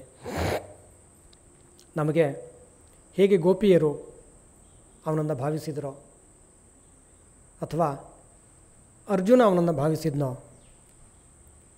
ಧರ್ಮರಾಯ ಭಾವಿಸಿದ್ನೋ, ಅಥವಾ ಅವನನ್ನು ಒಳ್ಳೆಯತನದಲ್ಲಿ ಯಾರ್ಯಾರು ಭಾವಿಸಿದ್ರೋ ಆ ಯಾವ ಮುಖದಿಂದ ಬೇಕಾದರೂ ಅವನ್ನ ಭಾವಿಸೋಕೆ ನಮಗೆ ಅವಕಾಶ ಇದೆ. ಅಂಥದ್ದೊಂದು ಅವಕಾಶವನ್ನು ಕೃಷ್ಣ ನಮಗೆ ಏರ್ಪಡಿಸ್ಕೊಟ್ಟಿದ್ದಾನೆ. ಅವನ ಸ್ನೇಹಿತ ಅಂತ ನಾವು ಭಾವಿಸೋಕೆ ಆಗುತ್ತೆ. ಆದರೆ ಹಾಗೆ ಭಾವಿಸೋಕೆ ಸಾಮರ್ಥ್ಯ ನಮಗಿರಬೇಕು ಅಂತ. ನಮ್ಮನ್ನು ಅವನು ಕಾಪಾಡ್ತಾನೆ, ನಮ್ಮ ಜೊತೆಗೆ ಅವನು ಇರ್ತಾನೆ ಅನ್ನುವಂಥ ಒಂದು ಅಚಲವಾದ ನಂಬಿಕೆ ಮೊದಲನೇದಾಗಿ ನಮಗಿರಬೇಕು. ರಕ್ಷಿಷ್ಯತೀತಿ ವಿಶ್ವಾಸ ಅಂತ ಹೇಳ್ತಾರೆ, ಅದಿರಬೇಕು. ಆಮೇಲೆ ನಂಬಿಕೆ ಇರಬೇಕು. ಅವನಿದಾನೋ ಇಲ್ವೋ ಅನ್ನೋದೇ ಡೌಟು ಅಂತಿದ್ದಾಗ ಅವನನ್ನು ನಂಬ್ಕೊಳ್ಳೋದು ಹೇಗೆ ಅಂತ. ಏನಾದರೂ ಇರಲಿ, ಒಂದು ಎಕ್ಸ್ಟ್ರಾ ಸೇಫ್ಟಿಗಿರಲಿ ಅಂತ ಅವನು ಒಂದು ಕೈ ಮುಗಿಯೋಣ ಅಂತ ಇದ್ದರೆ ಅದು ಪ್ರಯೋಜನ ಆಗೋದಿಲ್ಲ ಅಂತ DVG ಹೇಳ್ತಾರಲ್ಲ, ನಂಬದಿರದನು ತಂದೆ ನಂಬಿದನು ಪ್ರಹ್ಲಾದ, ನಂಬಿಯುಂ ನಂಬದಿರೋದು ಇಬ್ಬಂದಿ ನೀನು ಅಂತ. ಈಗ ಪ್ರಹ್ಲಾದ ನಂಬೇ ಬಿಟ್ಟ, ಅವರಪ್ಪ ನಂಬಲೇ ಇಲ್ಲ. ಅವರಿಬ್ಬರಿಗೂ ಮೋಕ್ಷ ಆಯಿತು. ಕಂಬದಿನೋ ಬಿಂಬದಿನೋ ಮೋಕ್ಷವಾಯ್ತು ಅವರಿಂಗೆ. ಅದು ನಮ್ಮ ಕತೆ ಏನು ಅಂದರೆ, ಸಿಂಬಳದ ನೊಣ ನೀನು ಮಂಕುತಿಮ್ಮ ಅಂತ. ನೊಣ ಸಿಂಬಳ ತಿನ್ನೋಕೆ ಬಂದು ಸಿಂಬಳದಲ್ಲಿ ಸಿಗಾಕೊಂಡ್ಬಿಡುತ್ತೆ. ಆಮೇಲೆ ಅಲ್ಲಿ ಇದ್ಕೊಂಡು ಅದನ್ನ ಎಂಜಾಯ್ ಮಾಡ್ಕೊಂಡು ತಿನ್ನೋದು ಇಲ್ಲ, ಅದನ್ನ ಆಚೆ ಹಾರೋಕೆ ಆಗೋದು ಇಲ್ಲ, ಸತ್ತು ಹೋಗುತ್ತೆ ಒಟ್ಟಿನಲ್ಲಿ ಅಂತ. ಈ ಪರಿಸ್ಥಿತಿ ನಮಗೆ ಆದರೆ ಅದು ನಮ್ಮದೇ ತಪ್ಪು ಅಂತ ಆಗುತ್ತೆ. ನಾವು ಅವನನ್ನು ಹೇಗೆ ಬೇಕಾದರೂ ಭಾವಿಸ್ಬೋದು ಅಂತಿದ್ದರೂ ಕೂಡ ಆತ್ಮೀಯವಾಗಿ ಶಿಷ್ಯನಾಗಿ ಭಾವಿಸೋದರಲ್ಲಿ, ಭಕ್ತನಾಗಿ ಭಾವಿಸೋದರಲ್ಲಿ ಸೌಲಭ್ಯ ಜಾಸ್ತಿ ಇದೆ. ಅದನ್ನು ಹೇಳಬೇಕಾದ್ರೆ ಮಹಾಭಾರತದನ್ನು ಮನಸ್ಸಲ್ಲಿ ಇಟ್ಕೊಂಡು ಹೇಳೋದಾದರೆ, ನಾವು ಸುಧಾಮನಂತೆ ಕೃಷ್ಣನನ್ನು ಭಾವಿಸ್ಬೋದು, ಅರ್ಜುನನಂತೆ ಭಾವಿಸ್ಬೋದು, ಧರ್ಮರಾಯನಂತೆ ಭಕ್ತಿಯಿಂದ ಭಾವಿಸ್ಬೋದು. ಎಲ್ಲರಿಗಿಂತ ಕೃಷ್ಣನನ್ನು ವಿಶೇಷವಾಗಿ ಒಲಿಸಿಕೊಂಡಂತಹ ವ್ಯಕ್ತಿ ಅಂದರೆ ಅದು ದ್ರೌಪದಿ. ದ್ರೌಪದಿ ಕರೆದಾಗೆಲ್ಲ ಕೃಷ್ಣ ಓಡಿ ಬರ್ತಾನೆ. ಸ್ಮರಣೆ ಮಾಡಿಕೊಂಡ್ರೆ ಸಾಕು. ಅವಳು ಎಂತೆಂಥ ಸಂದರ್ಭದಲ್ಲಿ ಅಕ್ಷಯ ಪಾತ್ರೆ, ದುರ್ವಾಸರು ಬಂದಾಗ ಅಕ್ಷಯ ಪಾತ್ರೆ ತೊಳೆದಿಟ್ಬಿಟ್ಟಿರ್ತಾಳೆ. ಆವಾಗ ಅನನ್ಯ ಮನಸ್ಸುಗಳಾಗಿ ಕಣ್ಣು ಮುಚ್ಕೊಂಡು ಕೃಷ್ಣ ಅಂತ ಸ್ಮರಣೆ ಮಾಡ್ತಾಳೆ. ಕಣ್ಣು ಬಿಡೋದ್ರೊಳಗೆ ಕೃಷ್ಣ ಎದುರಿಗಿರ್ತಾನೆ, ಕಣ್ಣು ಬಿಡೋದ್ರೊಳಗೆ ಅಂತ. ಹಾಗೆ ಅವನನ್ನು ಒಲಿಸ್ಕೊಂಡಿದ್ಲು. ಇನ್ನು ಕೌರವ ಸಭೆಯಲ್ಲಿ ವಸ್ತ್ರಾಪರಣ ಆಗಬೇಕಾದ್ರೆ ಗಟ್ಟಿಯಾಗಿ ಧ್ವನಿ ಕೊಡ್ತಾಳೆ, ನೋಡ್ತಾಳೆ, ಇಡೀ ಸಭೆಯನ್ನು ನೋಡ್ತಾಳೆ. ಪತಿಗಳು ಹೇಗಿದ್ದಾರೆ ಅಂತಂದರೆ ವಿಧಿಯ ಬಲವನ್ನು ಅವಲೋಕಿಸ್ತಾ ಇದ್ದಾರಂತೆ. ನಮಗೆಷ್ಟು ಬಲ ಇದೆ, ಎಲ್ಲ ಇದ್ದರೂ ಏನೂ ಮಾಡೋಕ್ಕಾಗ್ತಾ ಇಲ್ವಲ್ಲ ಎಂದು ವಿಧಿ ಕಾಲಕ್ಕೆ ಎಷ್ಟು ಬಲ ಇದೆ ಅಂತ. ಭೀಮಸೇನ ಕಟಕಟ ಅಂತ ಹಲ್ಲು ಕಡಿತಾ ಕೈ ಉಜ್ಜುತ್ತಾ ಇರ್ತಾನೆ. ಅರ್ಜುನ ತಲೆ ಕೆಳಗೆ ಹಾಕ್ಕೊಂಡಿರ್ತಾನೆ. ಧರ್ಮರಾಯ ಸ್ಥಿತಪ್ರಜ್ಞನ ಕೂತಿರ್ತಾನೆ. ನಕುಲ ಸಹದೇವರು ಅಸಹಾಯಕತೆಯಿಂದ ಕೂತಿರ್ತಾರೆ. ಭೀಷ್ಮ ದ್ರೋಣರು ಅವರು ಧರ್ಮ ಸಂದಿಗ್ಧಕ್ಕೆ ಒಳಗಾಗಿರ್ತಾರೆ. ಸಭ್ಯೇಷು ವಾಚಯ್ಯಮೇ ಅಂತಂದಾಗ ಅವಳಿಗೆ ಒಂದು ಪಕ್ಕ ಆಗುತ್ತೆ, ಇದು ಇವ್ರು ಯಾರೂ ಅಲ್ಲ, ನನಗಿನ್ನೂ ಅವನೊಬ್ಬನೇ ಗತಿ ಅಂತ. ನಿಶ್ಚಿತ್ಯಾರ್ತಿಮತಾಂ ಗತಿಂ ಯದುಪತಿಂ ನೀವ್ಯಾಂಕರವು ಕುರ್ವತಿ ಸಾ ಚಕ್ರಂದ ತದೋಚ್ಚಕೈರಿಹರೆ ತ್ರಾಯಸ್ವ ಹಾಮಾಮಿತಿ ಅಂತ. ತನ್ನ ಕೈಯನ್ನು ಸೀರೆ ಗಂಟಿನಲ್ಲಿ ಬಿಗಿಯಾಗಿ ಹಿಡ್ಕೊಂಡು ಉಚ್ಚ ಕಂಠದಿಂದ ಕೂಗ್ತಾಳಂತೆ, ಕೃಷ್ಣ ಕಾಪಾಡು ಅಂತ. ಹಾ ಕೃಷ್ಣ, ಹೇ ಕೃಷ್ಣ, ದ್ವಾರಕಾವಾಸಿನ್ ಕ್ವಾಸಿ ಯಾದವನಂದನ, ಎಲ್ಲಿದೆಯಾ ಕೃಷ್ಣ, ನನ್ನ ಕಾಪಾಡು ಅಂತ. ಒಂದು ಕ್ಷಣದಲ್ಲಿ ಅವಳಿಗೆ ಒದಗಿ ಬರ್ತಾನೆ ಕೃಷ್ಣ. ಅದಕ್ಕೆ ಮುಂಚೆ ಬರಬಾರ್ದಿತ್ತಾ, ಅಥವಾ ಅಷ್ಟು ನಿಧಾನನಾದರೂ ಮಾಡಬೇಕಿತ್ತಾ ಅಂತೆಲ್ಲ ಪ್ರಶ್ನೆ ಬರುತ್ತೆ. ಅವಾಗ ಅವ್ನು ತಮಾಷೆಯಾಗಿ ಹೇಳ್ತಾಯಿದ್ರು, ಪೂಜ್ಯ ರಾಮರಾಚಾರ್ಯ ಹೇಳ್ತಾಯಿದ್ರು ಅದನ್ನ.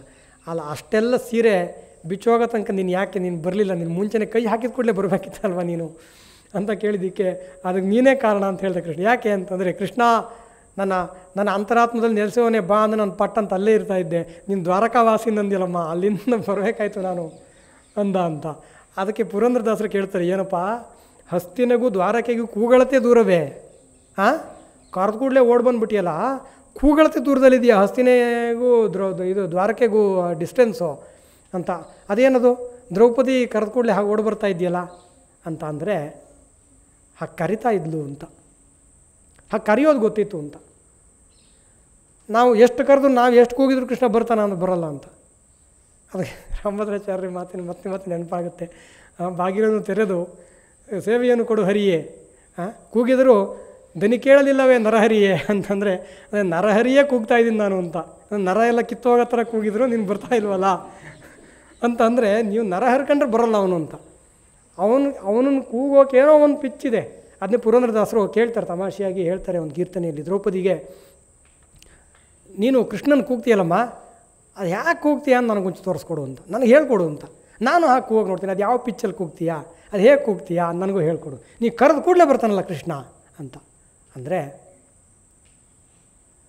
ಅದು ಪಿಚ್ಚು ಮತ್ತೊಂದು ಅನ್ನೋಕ್ಕಿಂತ ಮನೋಧರ್ಮ. ಅವಳು ತೀರ್ಮಾನ ಮಾಡ್ಕೊಂಬಿಟ್ಟಿರ್ತಾಳೆ, ನನಗೆ ಜೀವನದಲ್ಲಿ ನನಗೆ ರಕ್ಷಣೆ ಅಂತಿದೆ ಅದು ಕೃಷ್ಣ ಮಾತ್ರ ಅಂತ, ಮತ್ತು ನನ್ನ ಜೊತೆಗೇ ಇದ್ದಾನೆ ಅವನು ಅಂತ. ಅವನು ಕೂಡ ತನ್ನ ಸಂಕಲ್ಪಕ್ಕೆ ಅವಳನ್ನು ಒಂದು ಅಸ್ತ್ರವಾಗಿ ಬಳಸ್ಕೋತಾನೆ, ಒಂದು ಮಾಧ್ಯಮವಾಗಿ ಬಳಸ್ಕೋತಾನೆ. ಇಡೀ ಮಹಾಭಾರತ ಆಗೋದಕ್ಕೆ ಏನು ಕಾರಣ ಆಯಿತು ಅಂತಂದರೆ, ಅವನು ರಾಜಸೂಯ ಯಾಗಕ್ಕೆ ಬಂದಾಗ ದುರ್ಯೋಧನ ನೆಲ ಅಂತ ಅಂದ್ಕೊಂಡು ಕಾಲಿಟ್ಟು ನೀರೊಳಗೆ ಬಿದ್ದುಬಿಡ್ತಾನಲ್ಲ, ಆವಾಗ ದ್ರೌಪದಿ ಅವರೆಲ್ಲ ನಗ್ತಾರೆ. ನಕ್ಕಾಗ ಅಲ್ಲೇ ಧರ್ಮರಾಯ ಇದ್ದವನು ನಿಯಮನ ಮಾಡ್ತಾನೆ, ನಗು ಕೂಡುದು ಅಂತ. ಆವಾಗ ಧರ್ಮರಾಯ ಹಿಂದ್ಗಡೆ ಕೃಷ್ಣ ನಿಂತಿರ್ತಾನೆ. ಇವಳು ಕೂಡಲೇ ಕೃಷ್ಣನ ಕಡೆಗೆ ನೋಡ್ತಾಳೆ ದ್ರೌಪದಿ. ನಗು ಅಂತಾನೆ ಕೃಷ್ಣ. ಅದೇನು ನಗು ಅಲ್ಲ, ಅದು ಮುಂದೆ ಮಹಾಭಾರತ ಯುದ್ಧಕ್ಕೆ ಅದು ಬೀಜಾವಾಪ. ಅಲ್ಲಿ ಬೀಜವನ್ನು ಎಸಿತಾನೆ. ಅವನು ದುರ್ಯೋಧನ ಕೊನೆ ತನಕ ಹೇಳ್ತಾನೆ, ನನಗೆ ಆ ದ್ರೌಪದಿಯ ನಗುವನ್ನು ಮರೆಯೋಕೆ ಆಗ್ತಾನೇ ಇಲ್ಲ ನನ್ನ ಕೈಲಿ ಅಂತ, ಆ ಅವಮಾನವನ್ನು ನಂಗೆ ಸಹಿಸ್ಕೊಳ್ಳೋಕೆ ಆಗ್ತಾನೇ ಇಲ್ಲ ಅಂತ. ಹಾಗಾಗಿ ದ್ರೌಪದಿಯನ್ನು ಬಳಸ್ಕೊಳ್ತಾನೆ, ಆದರೆ ದ್ರೌಪದಿಯನ್ನು ರಕ್ಷಿಸ್ಕೋತಾನೆ. ಎಡೆಬಿಡದೆ ಅವಳ ಜೊತೆಗೇ, ಅವಳ ಅಕ್ಕಪಕ್ಕದಲ್ಲೇ, ಅವಳ ಒಳಗೆ ಹೊರಗೆ ಎಲ್ಲ ಇದ್ದು ಅವಳನ್ನ ರಕ್ಷಣೆ ಮಾಡ್ತಾನೆ ಅಂತ. ಆ ತಮಾಷೆಯಾಗಿ ಹೇಳಿದ ಪ್ರಕರಣ ಇದೆಯಲ್ಲ, ನೀನು ಬೇಗ ಬರಬೇಕಾಗಿತ್ತು ಅಂತ ದ್ರೌಪದಿ ಆಕ್ಷೇಪ ಮಾಡಿದ ವಿಷಯಕ್ಕೆ ಸಂಬಂಧಪಟ್ಟಂತೆ ಅದಕ್ಕೆ ಉತ್ತರವಾಗಿ ಅಂತಲ್ಲ, ಪೃಥಕ್ಕಾಗಿ ಬೇರೆ ಕಡೆ ಕೃಷ್ಣ ತುಂಬ ನೊಂದ್ಕೋತಾನೆ. ಆ ಶ್ಲೋಕ ಇದೆ, ಬರುತ್ತೆ ಆ ಶ್ಲೋಕ. ಕೃಷ್ಣ ಹೇಳ್ತಾನೆ, ನಾನು ಇನ್ನೊಂದು ಚೂರು ಮುಂಚೆ ಹೋಗಬೇಕಾಗಿತ್ತು ಅಂತ. ನಾನು ದ್ರೌಪದಿಗೆ ಅಷ್ಟೂ ದುಃಖ ಬಿಡಬಾರ್ದಾಗಿತ್ತು ಅಂತ. ಯಾಕೆಂದರೆ ದ್ರೌಪದಿಯ ಹಂಗಲ್ಲಿ ನಾನು ಇವತ್ತಿದ್ದೀನಿ ಅಂತ ಹೇಳ್ತಾನೆ. ಹಂಗಿಗನು ತಾನೆಂದ ಅಂತ. ಅಂದರೆ ಅವಳ ಮೇಲೆ ಅವಳು ನನಗೆ ಕೊಟ್ಟಿರೋ ಭಕ್ತಿ ಇದೆಯಲ್ಲ, ಅದು ನನ್ನ ಋಣವಾಗಿ ಬೆಳೀತಾ ಇದೆ ಅಂತ. ಏನದು ಅಂತಂದರೆ, ಹಾ ಕೃಷ್ಣ ಅಂತ ಅಂದ್ಲಲ್ಲ, ಎಷ್ಟು ಆರ್ತತೆಯಿಂದ, ಎಷ್ಟು ಭಕ್ತಿಯಿಂದ, ಎಷ್ಟು ಪ್ರೀತಿಯಿಂದ ನನ್ನ ಕೃಷ್ಣ ಅಂತ ಕರೆದೋಳು ಅಂದರೆ ಆ ಕೃಷ್ಣ ಅಂತ ಕ್ಷಣದಲ್ಲಿ ಅವಳು ಎದುರಿಗೆ ಇದ್ಬಿಡಬೇಕಾಗಿತ್ತು. ಆದರೆ ಆ ಕೃಷ್ಣ ದ್ವಾರಕಾವಾಸಿನ್ ಕ್ವಾಸಿ ಯಾದವನಂದನ ಅಂತೆಲ್ಲ ಹೇಳೋದಲ್ಲ, ಆ ಎಲ್ಲ ದ್ವಾರಕಾವಾಸಿನ್ ಇದು ಯಾದವನಂದನ ಅನ್ನೋದೆಲ್ಲ ನನ್ನ ಋಣ ಇದೆ, ಅದನ್ನೆಲ್ಲ ನಾನು ತೀರಿಸಬೇಕಾಗಿದೆ ಅವಳಿಗೆ ಅಂತ ಹೇಳ್ತಾನೆ ಕೃಷ್ಣ.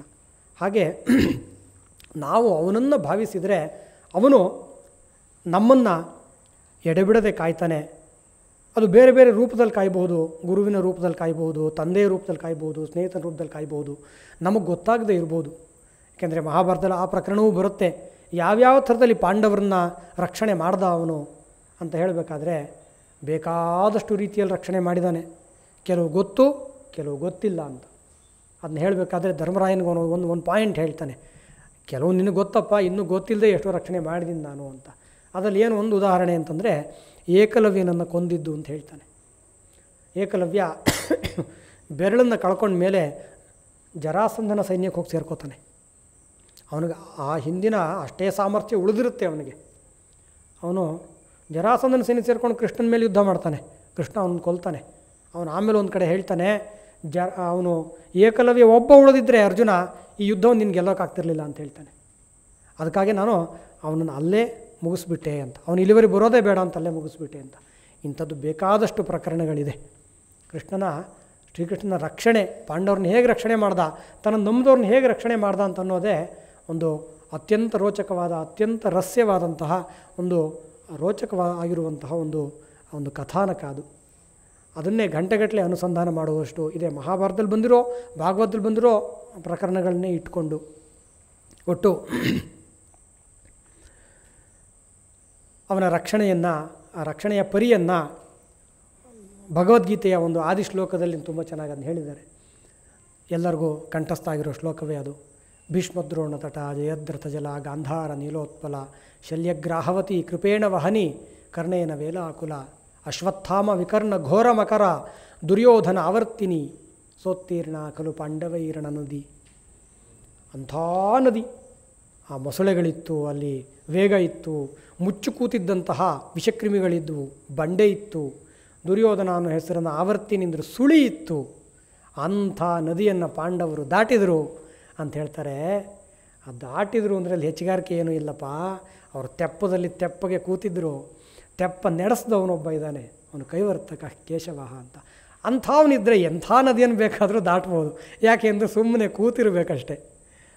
ಹಾಗಾಗಿ ನಾವು ಕೂಡ ನಮ್ಮನ್ನು ರಕ್ಷಣೆ ಮಾಡು, ನಮ್ಮನ್ನು ದಾಟಿಸು ಕೃಷ್ಣ, ಈ ನದಿಯಿಂದ ದಾಟಿಸು ಅಂತಂದರೆ ಅವನು ಖಂಡಿತವಾಗಿ ದಾಟಿಸ್ತಾನೆ. ಅವನು ಹೊರದೃಷ್ಟಿಯಿಂದ ನೋಡಿದಾಗ ದೇವಕಿ ವಸುದೇವರ ಮಗನಾಗಿ ಬಂದಂಥ ಒಬ್ಬ ಮನುಷ್ಯ ನಮ್ಮ ಹಾಗೆ ಅವನು ಅಂತ ಅನ್ನಿಸ್ಬೋದು. ನಮಗಿಂತ ಸ್ವಲ್ಪ ಜಾಸ್ತಿ ಬುದ್ಧಿವಂತ, ನಮಗಿಂತ ಜಾಸ್ತಿ ಮೋಸಗಾರ, ನಮಗಿಂತ ಜಾಸ್ತಿ ರಾಜನೀತಿಜ್ಞ ಅಂತೆಲ್ಲ ಅನ್ನಿಸ್ಬೋದು.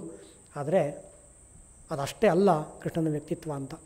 ಕೃಷ್ಣನ ವ್ಯಕ್ತಿತ್ವ, ಅವನು ಮಾಡಿದಂಥ ಕಾರ್ಯಗಳು ನಮಗೆ ಇವತ್ತಿನ ಸನ್ನಿವೇಶದಲ್ಲಿ ಯಾಕೆ ತುಂಬ ಆಶಾದಾಯಕವಾಗಿ ಕಾಣುತ್ತೆ ಅಂದರೆ, ಇವತ್ತು ನಾವು ಅಂಥದೇ ಪರಿಸ್ಥಿತಿಯಲ್ಲಿ ಬದುಕಿದ್ದೀವಿ.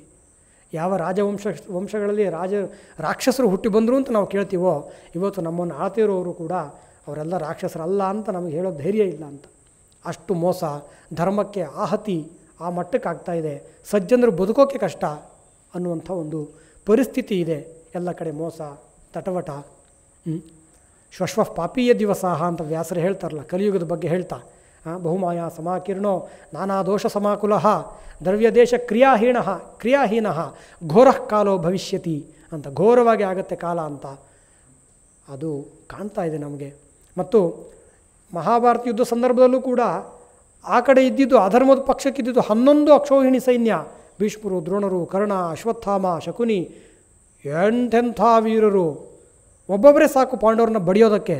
ಅಂಥ ಸೈನ್ಯ ಇತ್ತು. ಇವ್ರ ಕಡೆ ಇದ್ದೇ 7 ಅಕ್ಷೌಹಿಣಿ. ಅಲ್ಲೂ ಏನೇನು ಸಮಸ್ಯೆಗಳು, ಅಷ್ಟೊಂದು ಪ್ರತಾಪಶಾಲಿಗಳಿಲ್ಲ ಇವ್ರ ಕಡೆಯೂ ಕೂಡ. ಹಾಗಿದ್ದರೂ ಕೂಡ ಕೃಷ್ಣ ಆರಾಮಾಗಿ ದಾಟಿಸ್ದ. ಹಾಗೆ ಇವತ್ತಿನ ಪರಿಸ್ಥಿತಿಯಲ್ಲೂ ಕೂಡ ಎಂಥದೇ ವಿಷಮ ಪರಿಸ್ಥಿತಿ ಇದ್ದರೂ ಕೂಡ ಅದರ ಮಧ್ಯದಲ್ಲಿ ಧರ್ಮ, ಸತ್ಯ, ಸಜ್ಜನರು ಇದೆಲ್ಲ ಉಳಿಯೋದಕ್ಕೆ ಬೇಕಾದ ಯಾವುದೋ ಒಂದು ಸೂತ್ರವನ್ನು ಅವನು ಇಟ್ಕೊಂಡಿರ್ತಾನೆ. ನಾವು ಆ ಸೂತ್ರವನ್ನು ಹಿಡ್ಕೋಬೇಕು. ಅಂದರೆ ಕೃಷ್ಣನ ಪಾದಾರವಿಂದಗಳನ್ನು ನಾವು ಆಶ್ರಯಿಸಬೇಕು. ನಮ್ಮನ್ನು ಕಾಪಾಡುವಂಥ ಆ ವಿಶ್ವಾಸವನ್ನು ಇಟ್ಕೊಂಡು ನಾವು ಅವನ್ನ ಕೇಳ್ಕೋಬೇಕು. ಆ ವಿಶ್ವಾಸ ಹೇಗೆ ಬರುತ್ತೆ ಅಂತಂದರೆ ಗುರುಪದೇಶದಿಂದ, ಗುರು ಹಿರಿಯರ ಸತ್ಸಂಗದಿಂದ, ಮಾರ್ಗದರ್ಶನದಿಂದ, ದೊಡ್ಡವರ ಹಿತನುಡಿಯಿಂದ ಬರುತ್ತೆ. ರಾಮಾಯಣ, ಮಹಾಭಾರತ, ಭಾಗವತ, ಭಗವದ್ಗೀತೆ, ಪುರಾಣಗಳು ಇವುಗಳ ಅಧ್ಯಯನದಿಂದ ಆ ವಿಶ್ವಾಸ ಹುಟ್ಟುತ್ತೆ. ಅದಕ್ಕಾಗಿ ಅವೆಲ್ಲ ಇರುವಂಥದ್ದು. ಕೃಷ್ಣನ ಮಹತಿಯನ್ನು ಹೇಳಿ ವ್ಯಾಸರಿಗೆ ಏನಾಗಬೇಕಾಗಿದೆ, ಅದನ್ನ ಹೇಳಿಸ್ಕೊಂಡು ಕೃಷ್ಣನಿಗೆ ಏನಾಗಬೇಕಾಗಿದೆ ಅಂದರೆ ಅವ್ರಿಗೇನೂ ಆಗಬೇಕಾಗಿಲ್ಲ. ಅದನ್ನು ನೋಡಿ ಲೋಕ ಉದ್ಧಾರ ಆಗಲಿ, ಕೃಷ್ಣನ ಗಟ್ಟಿಯಾಗಿ ಹಿಡ್ಕೊಳ್ಳಿ ಅನ್ನೋ ಕಾರಣಕ್ಕಾಗಿ ವ್ಯಾಸರು ಅದನ್ನು ಬರೆದಿರುವಂಥದ್ದು ಅಂತ.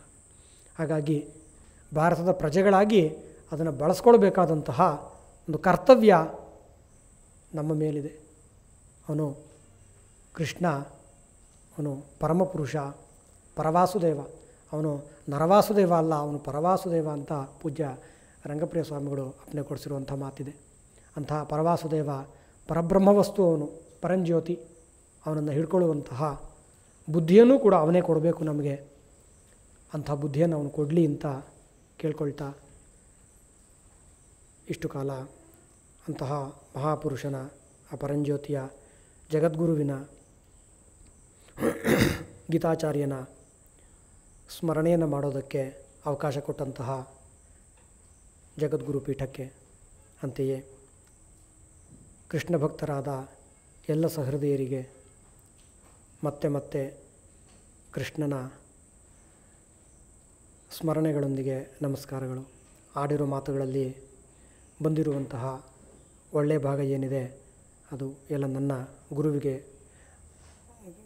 ಗುರುದ್ವಾರಗಳಿಗೆ ಸೇರಬೇಕಾದದ್ದು.